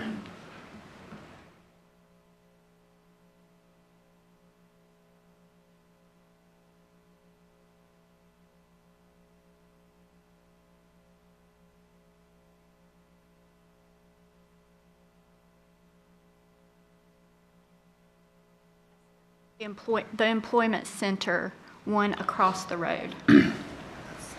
That's separate. Okay. All right. And then the other question was, is there any effect on underground water or well in the community based on this sand filtration system that's going to be across the road from where my property is?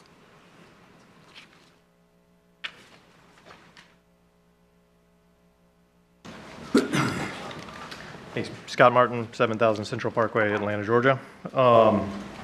In terms of the the schedule here, we have a extremely tight time frame from our client, starting as soon as possible. Thursday, if possible. And then completion, we're targeting a September 2019 delivery. So just over a year.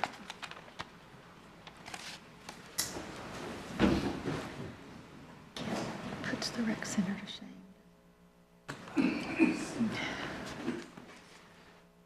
Again, I'm Tucker McKenzie, 115 McKeenan Drive in Cary. So to answer the question about underground stormwater and affecting the wells in the area, no, the systems are self-contained inside of themselves, so it's only capturing the water that is coming into it. It's not necessarily watertight, but it's not going to have an effect on the groundwater in that area. The groundwater is so low and the sand filters, relative to the height of the sand filters, it's not going to be an issue as far as groundwater. I think that was it for me. Did you have another one? And so Wilmington Road is going to be served by a right in, right out off of that. So it'll be to it. And I can't see the mouth. There we go. So the median will come across Wilmington Road is approximately in this location. We line these up for the potential for future leftovers, depending on future development. But we line the driveways up, I should say. But right now, based on congestion management and things of nature from DOT, and to have the signalized intersection at Calabar Street, it's a right in, right out onto Wilmington. So you can either come to the southbound signalized intersection here and do your U-turn movement there. Yeah. Yes. And it is signalized there, correct? That is a signalized intersection.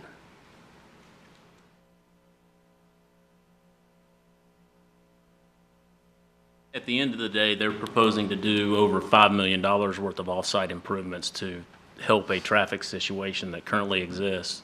And that money for improvements will not be there if this project is not approved. They are spending an awful lot of money to help you guys with a traffic situation that currently exists and is a problem. You have a closing statement, Mr. Hannah? Can I It's a ask good project. We hope you support it. Can I ask Mr. Triesenberg a question, Jeff? Just to confirm, because the residents asked about, the starting date and when they hope to be open, September 2019. They have to, all the improvements have to be done, all the transportation improvements have to be done by that time, correct? Yes. Just wanted to confirm that. Thanks. All right, Mr. Mayor, it's time to close the hearing and ask for a motion. Okay, hearing none, we will close the public hearing. Call for a question. Motion. Mayor, I move that the council accept the staff statements regarding the plan consistency in section 4. This report is our own and find the application meets the 10 permit criteria in section 3.14.d and therefore approve SUP-SP-1801, known as Project Access, with the 3 standard conditions and 3 site-specific conditions as listed on the attached permit. Motion. Is there a second? Second. Further discussion. All in favor, vote by saying aye. Aye. All opposed? Thank you, thank you, thank you. Okay, next on the agenda is conditional use rezoning. Special use permit. Het Patel. Y'all come back. Clear the room now, won't we? Can we take a short recess? Mr. Mayor, can we take a short recess? Okay, we're gonna break for about 10 minutes. That's a good idea.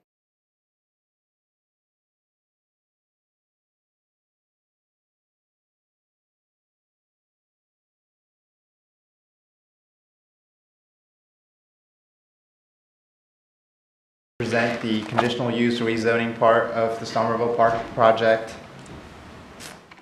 So the applicant is Underfoot Engineering and the owner is Sencar Properties LLC. The site is located off Old Stage Road at the intersection of Somerville Park Road. It is a 5.02 acre tract. It went to, the application went to Planning Commission at their June 11th meeting, as well as the June 18th meeting. There's further clarification discussion at that meeting.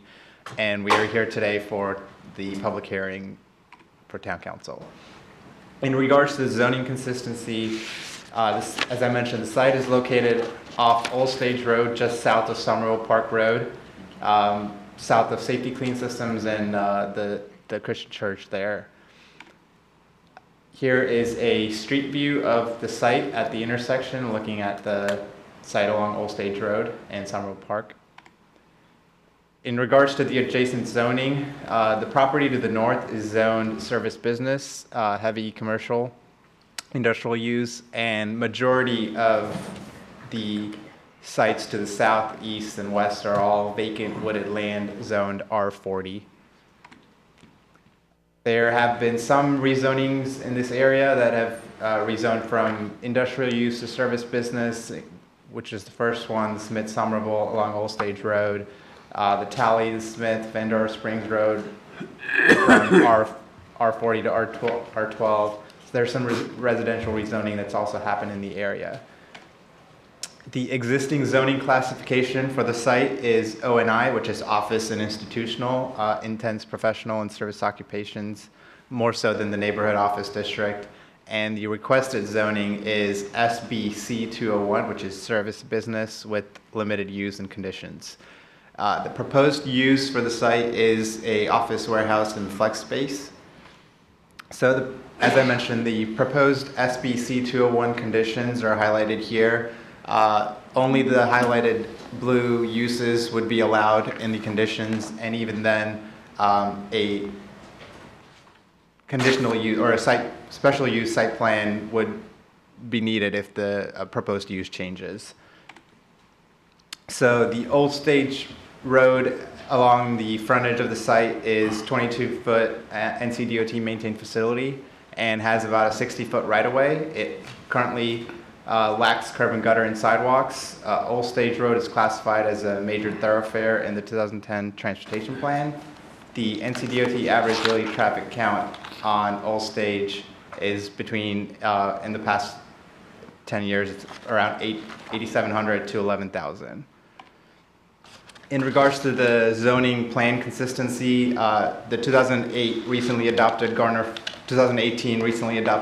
Forward Comprehensive Plan, the future land use map highlights this parcel as light industrial, and the surrounding tracts in the area are either heavy industrial, civic and institutional, or medium density residential.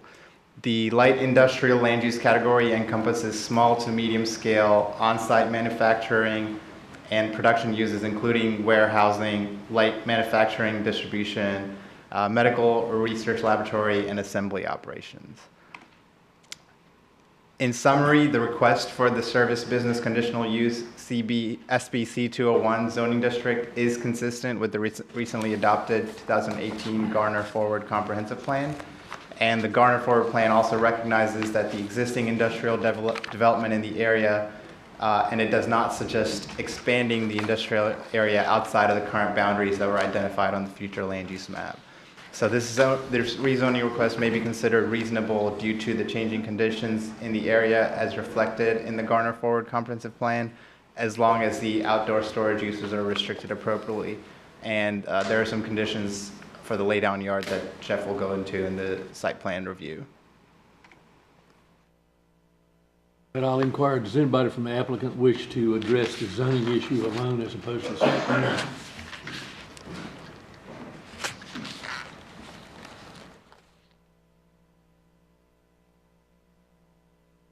My name is Terry Boylan. I'm a planner with Underfoot Engineering. My address is 1149 Executive Circle in Cary. Staff's done a good job of laying out what we're attempting to do here with the rezoning, and if I'm here to answer any questions of a technical nature that you all might have.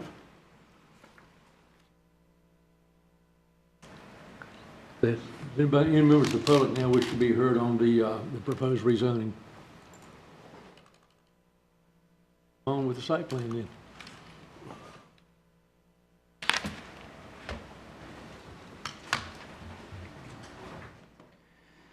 Good evening again, Mayor, members of the council. Jeff Trusenberg, Planning Director for the town of Garner.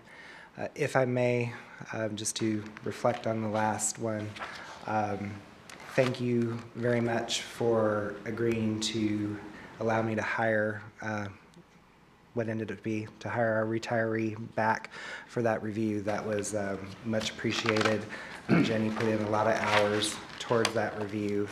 And just to give you a sense of how things are going, the last couple of months we've had anywhere between 10 and 14 reviews. Today was another submittal date and we have 19. So again, very much appreciated for the additional help while that project was going through. But turning to the site plan before you now, it is a proposed use for office warehouse flex space. 3 buildings total.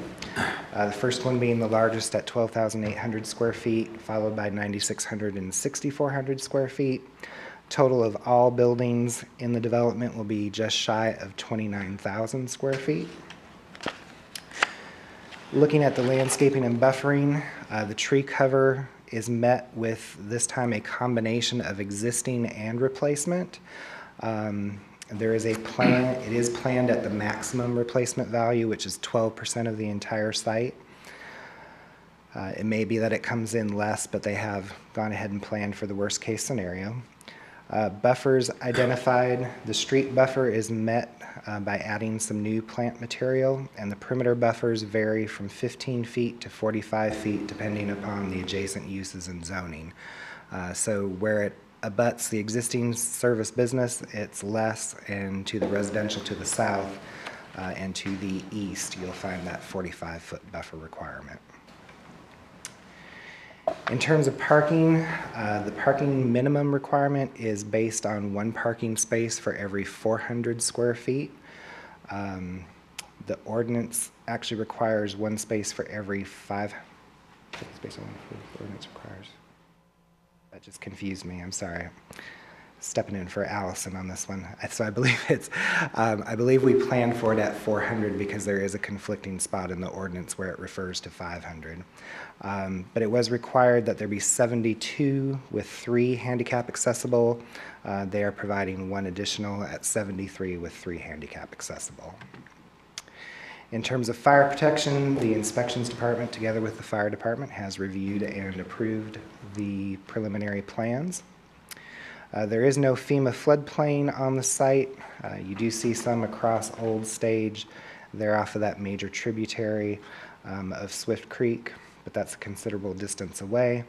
And it slopes generally to the southwest towards that flood zone. This is in the Swift Creek Land Management Plan area. It falls within the new urban designation. If this were being developed as single-family residential, the maximum would be 6 dwelling units per acre. For any non-residential, which this is proposed for, the maximum impervious surface area is 70% of the site, so long as the stormwater detention is provided for the 100-year flood event. Specifically to the stormwater, it does require both water quantity and quality. The developer is proposing 1 wet detention pond on the far eastern end of the site, as well as underground detention to handle the 1, 10, and 25-year stormwater events. Prior to building permits, a nitrogen offset payment for this particular parcel is required due to the loading rates. Public water is not currently available. However, there is a line down at Vandora Springs and Old Stage. That water line will be brought north to the site and will be reviewed as part of the construction drawing process. Sewer service is provided by an existing private pump station. I believe there will be some changes made to that, and a force main that carries it over here to the existing gravity system in the residential area to the east.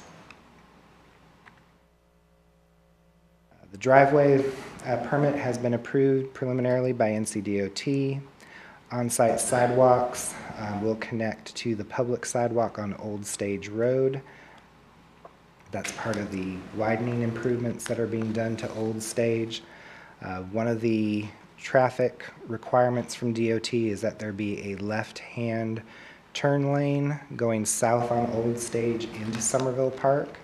You can see some of the leftover striping that would marry up with it here to the south. Here's the sidewalk and all the rest of the widening proposed along Old Stage. The buildings in orange. The green, larger 45-foot perimeter buffer here to the south against the residential. Somerville Park Road is a DOT road and is shown there highlighted in red. The development here along Somerville Park was done years ago and was agreed to be a ditch section that is permitted for non-residential subdivisions under certain circumstances in the UDO. So the engineering department has recommended that at this time we go ahead and leave Somerville Park as a ditch section on both sides. If at some time it's upgraded in the future as a collector from this development going out to Old Stage, curb gutter sidewalks would be added at that time. The proposed lighting by Duke Energy conforms to the UDO standards. And then we looked at the conformity with the transportation plan. Old Stage Road is designated as a major thoroughfare and identified as a future 2-lane divided road in the Garner Forward Transportation Plan. They are doing their half of the widening along the frontage of their site, so therefore it may be found to be conforming with the Garner Forward Transportation Plan. Again, looking at the Parks and Recreation Plan, no specific recommendations for this site, so therefore we found it in conformity with that plan. Swift Creek Land Management Plan, highlighted before, without the public sewer, the limits would have been capped at 12% impervious. With the impervious limits, it may be increased to that 70% threshold if the 1-inch rainfall event is retained. This project as proposed is then found to be in conformity with the Swift Creek Land Management Plan. And finally, after sufficient review and plan revisions, staff finds that this project as now proposed conforms to the other regulations of the UDO. At the Planning Commission, they confirmed staff findings that the plan was in conformity with adopted town plans and policies and accepted the staff statements regarding zoning consistency as their own and recommended approval with a 4-to-1 vote. And here we're at council action potentially tonight. Again, refer to your worksheet at the beginning of page 31 of your packet to approve or deny the zoning case, and page 33 to approve or deny the conditional use permit. Anybody have any questions? Okay. With the vote of the 4-to-1, what was the reason that negative vote, or do you remember? I believe, if I recall correctly, it was related to the Somerville Road improvements. That particular member was more interested in seeing those improvements done now as opposed to later. But again, we reported that there is a provision in the UDO for the ditch section, and engineering department made that call that that was permitted to go forward. They just disagreed with that assessment. You said they have water at the intersection of Vandora Spring Road? The water line? Yeah. Yes. And they'll be extending it along Old Stage from Vandora to Somerville Park. Yes. How close is the sewage from there? I know it's not very close. Gravity sewer is a long ways. Without the pump station, I don't think it would be viable project. Thank you. Anyone else from council? Yes. I think it points out later in the CUP that once this was approved, the one of the conditions is for it will be there will be a request for annexation. That's all I have. Okay. Members from the applicant wish to testify. Site plan details.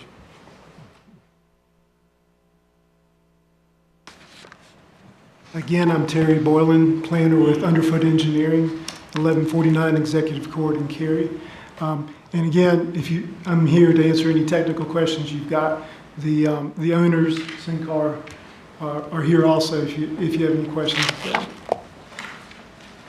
Very good. Anyone else? You can close the hearing and ask for a motion. I'm gonna close the public hearing, call for a motion. Mr. Mayor, I move that town council accept staff's statements regarding rezoning and consistency with a comprehensive growth plan detailed in section 5 of this report as our own, and I therefore move further that the town council adopt recommendations of the planning commission and adopt ordinance number 2018-3921 approving the rezoning request number CUDZ 1802. All right, that's the zoning motion. Any there's a second? Second. All in favor, vote by saying aye. Aye. All opposed. Here you have the site plan. I'll move, Mr. Mayor, if I'm looking at my screen correctly. I move the council accept the staff statements regarding plan consistency in section 7 of this report as our own and find the application meets the 10 permit criteria in section 3.1 and 4.d and therefore approve CUP SB 1803 Somerville Park with the 3 standard conditions and 4 site-specific conditions that are listed on the attached permit. Motion and second. Further discussion. All in favor, vote by saying aye. Aye. All opposed.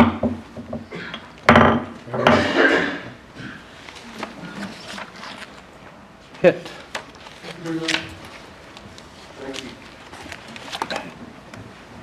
Welcome to Garner.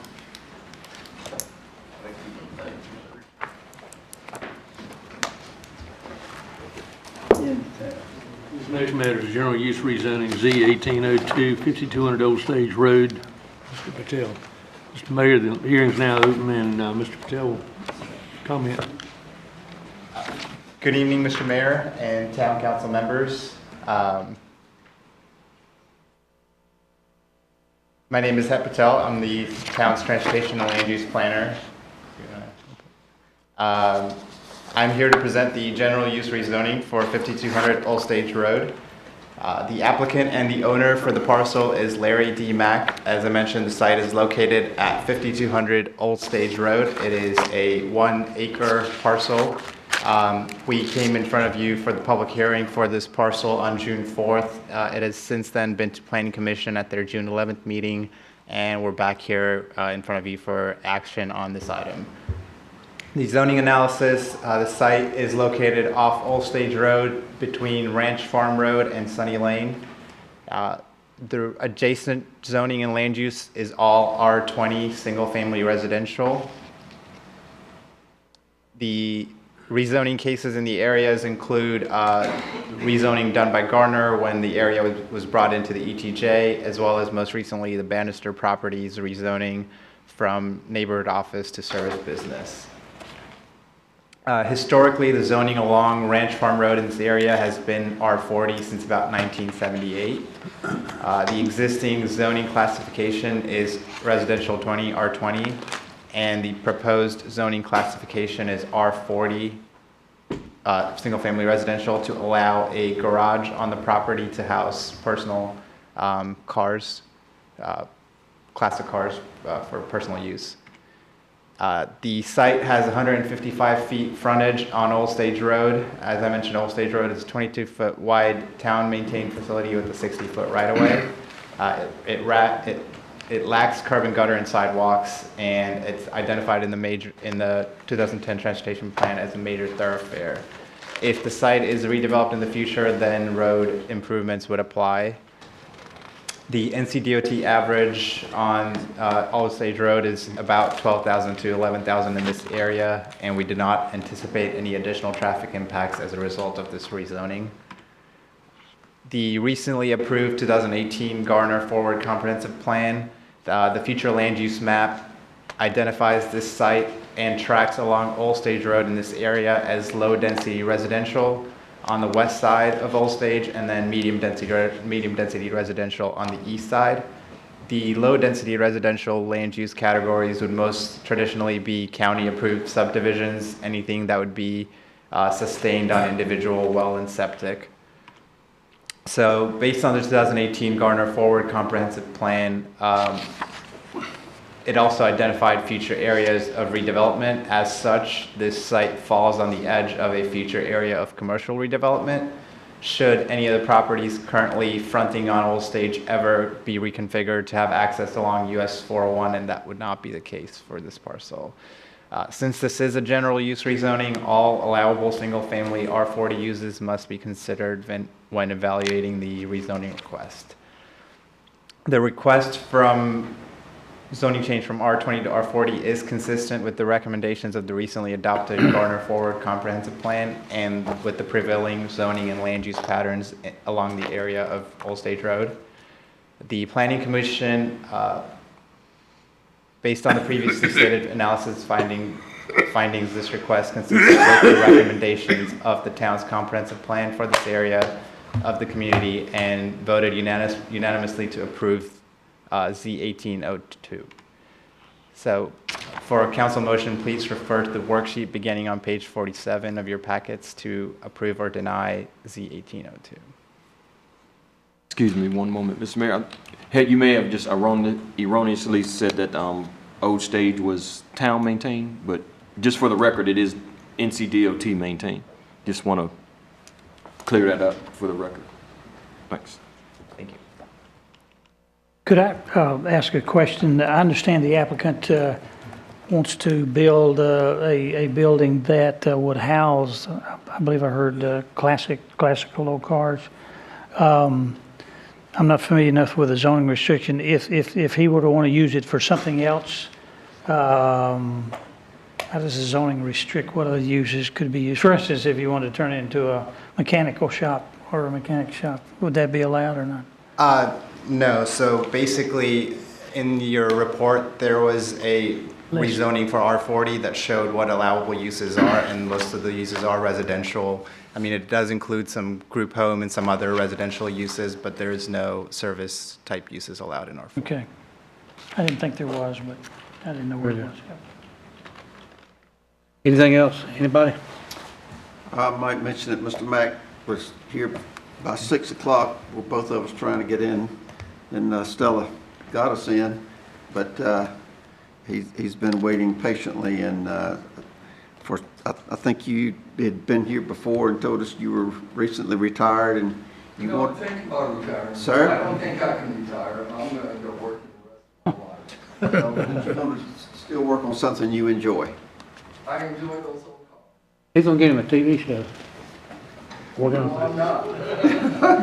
There's a bunch of them. In the post office. Last thing I want to be is on TV. That's good. Just wanted to give you a chance to tell us what you were going to do, and hopefully you'll enjoy it. Okay, there's an ordinance here we need to adopt. I couldn't hear. I thought someone said something. Okay, my name's Larry Mack, and I live at 5200 Old Stage. And I like my old cars, and I want to put a building in the backyard so I can play with my old cars. I want 1,500 square feet. And I don't know, any questions you want to ask? Will they be stored inside? Inside the building. Good. Thanks, sir. Thank you. Okay, I'm going to close the public hearing. Call for motion. I move that the town council accept the staff statement regarding zoning consistency with the comprehensive plan, growth plan detailed in section 4 of this report is our own. Now therefore move that the town council accept the recommendation of the planning commission and adopt ordinance 2018-3922 approving rezoning request number Z-18-02. Second. Motion second, further discussion. All in favor, vote by saying aye. Aye. All opposed. Mike, he said 3922. We got the right one. 2018-3922.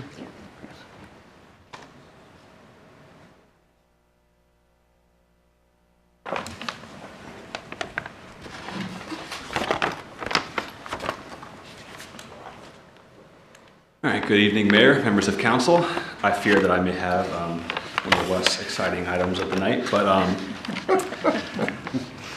still have to take care of business. So I'm here to discuss the Hazardous Materials Response Team Services Agreement, and this is the agreement whereby the city of Raleigh comes and responds to hazardous or chemical type incidents within the town of Garner. So we basically pay them a little bit of money, and then they come because they have the personnel and equipment to take care of those types of situations. So the service agreement has changed. In the past, Wake County was facilitating the agreement. So Wake County would work with the different municipalities in the city of Raleigh and kind of organize the agreement. Wake County would no longer like to facilitate the agreement. So the city of Raleigh is establishing independent agreements with all the different municipalities that they serve. And that is really the primary change. From an operational standpoint, there aren't any significant changes that I'm aware of. From a budget impact, we've budgeted for this in the past. There was a slight increase in the FY19 budget, but nothing out of the ordinary. So there wouldn't be any budget amendment required. So we just wanted to make you aware of the change and field any questions if you had any. Yep. Mr. Mayor, if I may. Since you haven't seen this in a few years, some of the things I think that are notable to point out in here is even with the Raleigh Hazmat response for large events where they have to use a good quantity of their resources, they do also have the ability to charge us for those resources in addition to what our annual payment is. And there's some situations where, depending on the circumstances, the town could actually bill the business or wherever they respond to, get reimbursed, and then pass that on to Raleigh. So just want to make you aware of that provision in there, that they do have the right to ask for reimbursement of some provisions, depending on, you know, the reason for the incident and the scale and magnitude of it. Okay, motion to authorize the execution of the agreement. So, yeah, second. Motion and second. Further discussion, all in favor, vote by saying aye. Aye. Opposed, no. Committee reports. Manager reports. Mr. Mayor, I have the Garner info in front of you in yellow. So if you can read through that, and if there are any questions, let me know. Also, I think you got a sufficient update on the Greenbrier situation. I think there were some questions about Vandora West, and we have made contact there with some of the property owners, adjoining property owners, and also the developer of the Vandora West subdivision, and made them aware of some of the concerns and the timing of construction and noise levels and those type of things. So hopefully that situation will work its way out and be resolved pretty soon. Other thing I want to make you aware of is the advisory board dinner, July the 19th, which is a Thursday night, starts at 6:30. We'll have all of our volunteer advisory board members, you know, that are able to make it, and recognize them for their service. And then next, tomorrow we will be celebrating Independence Day on July 3rd. Gates open at 5 o'clock. We will have a shuttle coming from South Garner High School, and also, of course, it will include the Embers, who we have not had at this event before. Well, not since I've been here. Maybe we have before I arrived here in Garner, and also the North Carolina Symphony.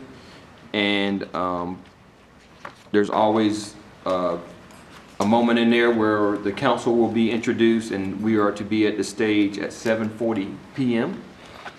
For that introduction. Rodney, I have a question there. Are we going to wear T-shirts the same color or just wear Town of Garner shirts? Where are the T-shirts?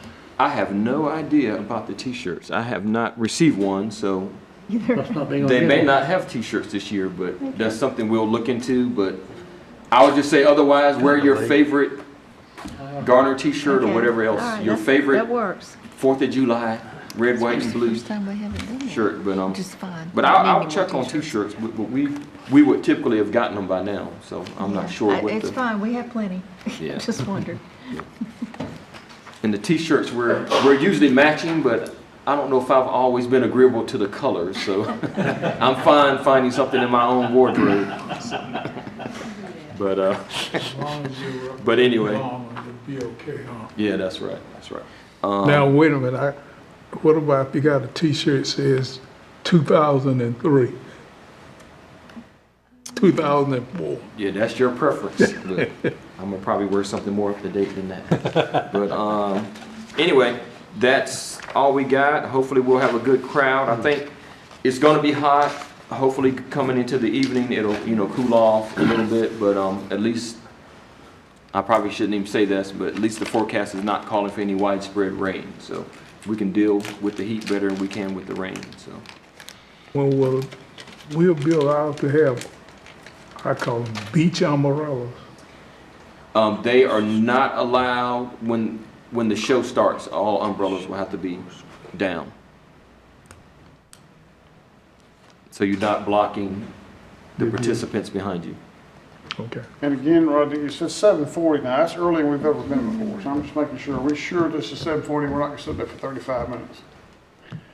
Those are the instructions I have. I don't know how long we'll sit. Hopefully we'll not have to sit long, but I think they just want to get everybody there and situated. Not everybody gets there at the same time, but the directions we were given in writing here is 7:40. So. Usually, I mean, the symphony starts at 8:30, and usually we're up there about 8:15. So I'm just curious. Making sure. That's 35 minutes. Anyway. Yeah, that's right.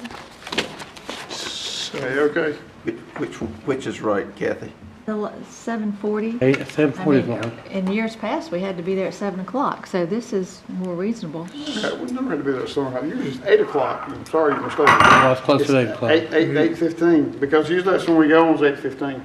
About 15 minutes before the symphony starts.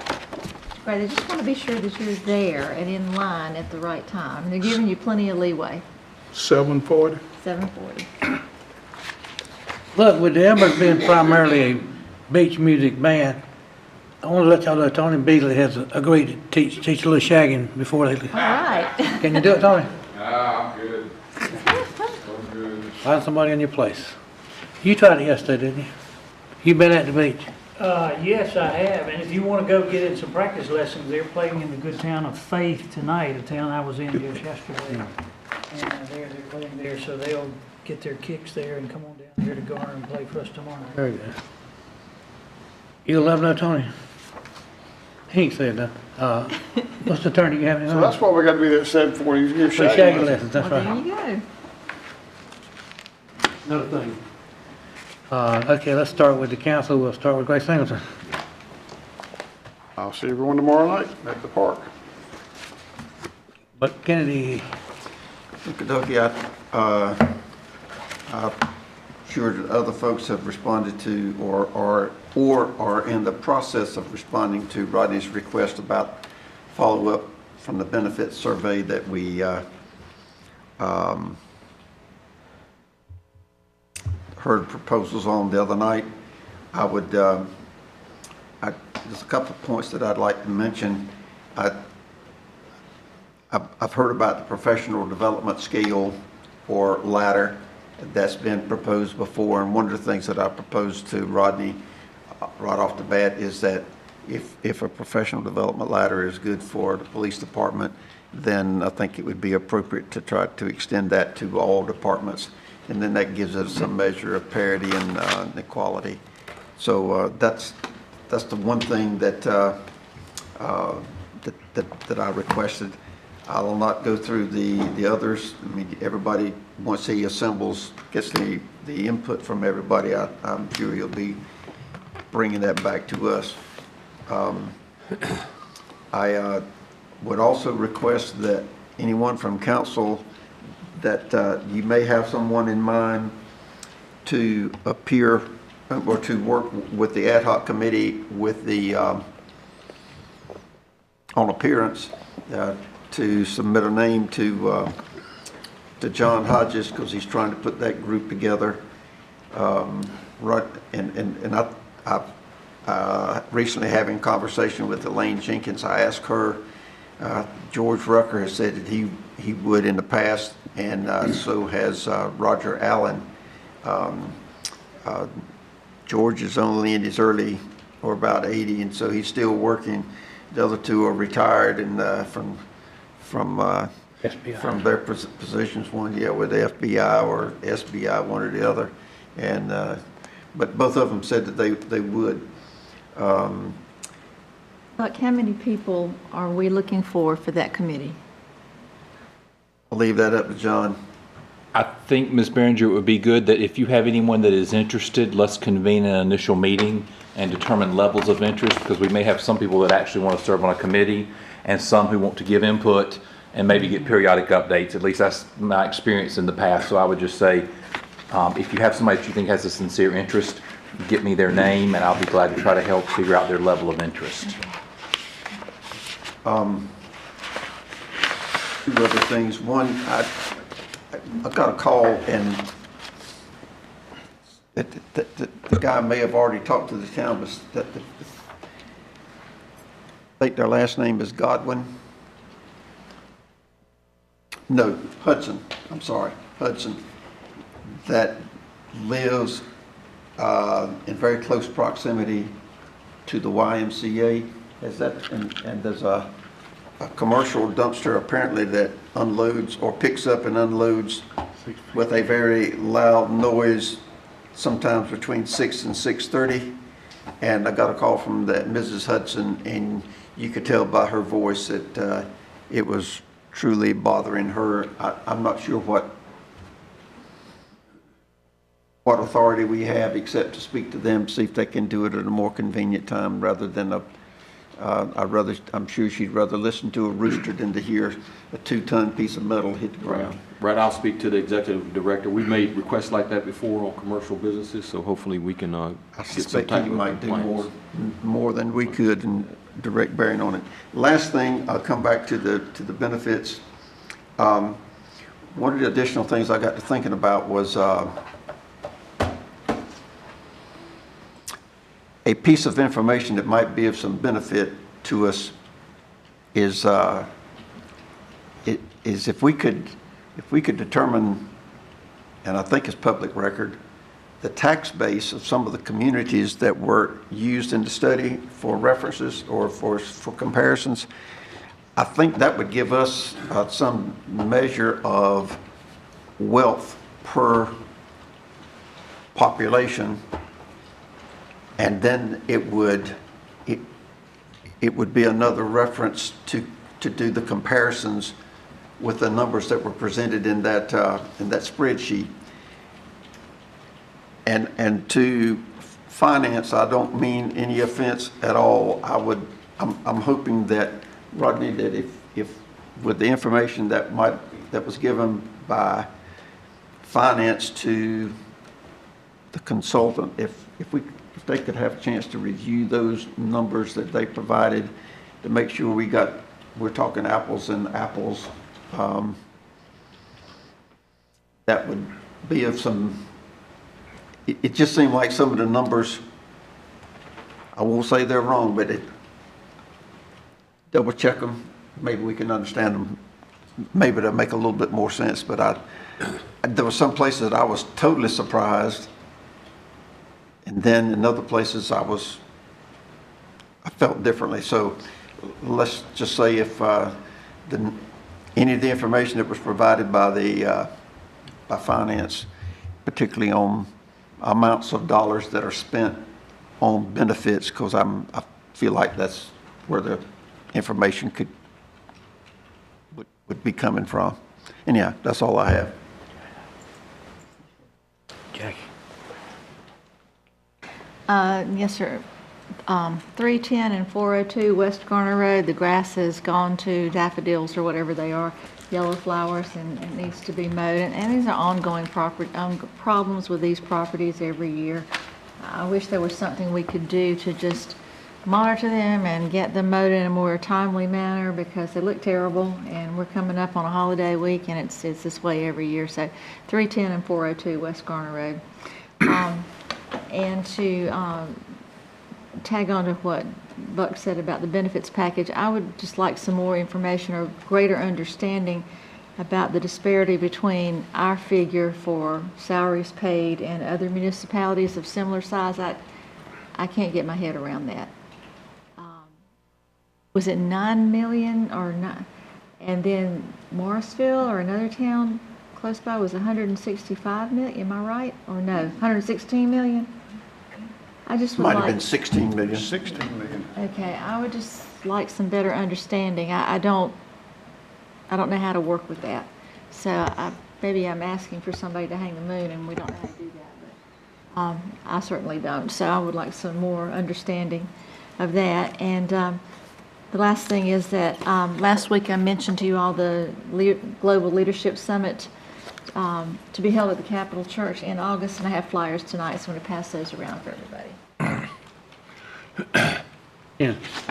Thank you, Mr. Mayor. I was in Lake Benson Park this morning, and it's looking very spiffy. I thank all the town departments who are involved with that. It's a proud moment for us when we celebrate tomorrow, and so it looks like our staff is well prepared. And speaking of staff, on behalf both of the town council and the GDC, Jeff, I'd like to thank you and your staff and all the others who were involved. I know this project we approved tonight was a real test in terms of the volume of it and the fact that you were pressed for time. So you folks did some real yeoman work there, and you made us all proud. Thank you very much. Please pass that along to Jenny.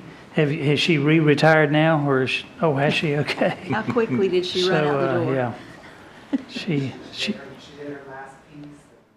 Okay. Tell her she did well, for sure. And the last thing I would mention, I don't know if the town attorney, I think it would behoove us all to give some heed to the memorandum that he placed on our desk tonight. It's a topic I've had some interest in over the years, and I think his advice is good to us to consider and to probably heed that going forward. And with that, yeah, I'll hope to see most of you, all of you, tomorrow night over the park. Thank you. Anything else? Motion to adjourn. So moved. All in favor, by saying aye. Aye. All opposed? See you tomorrow night.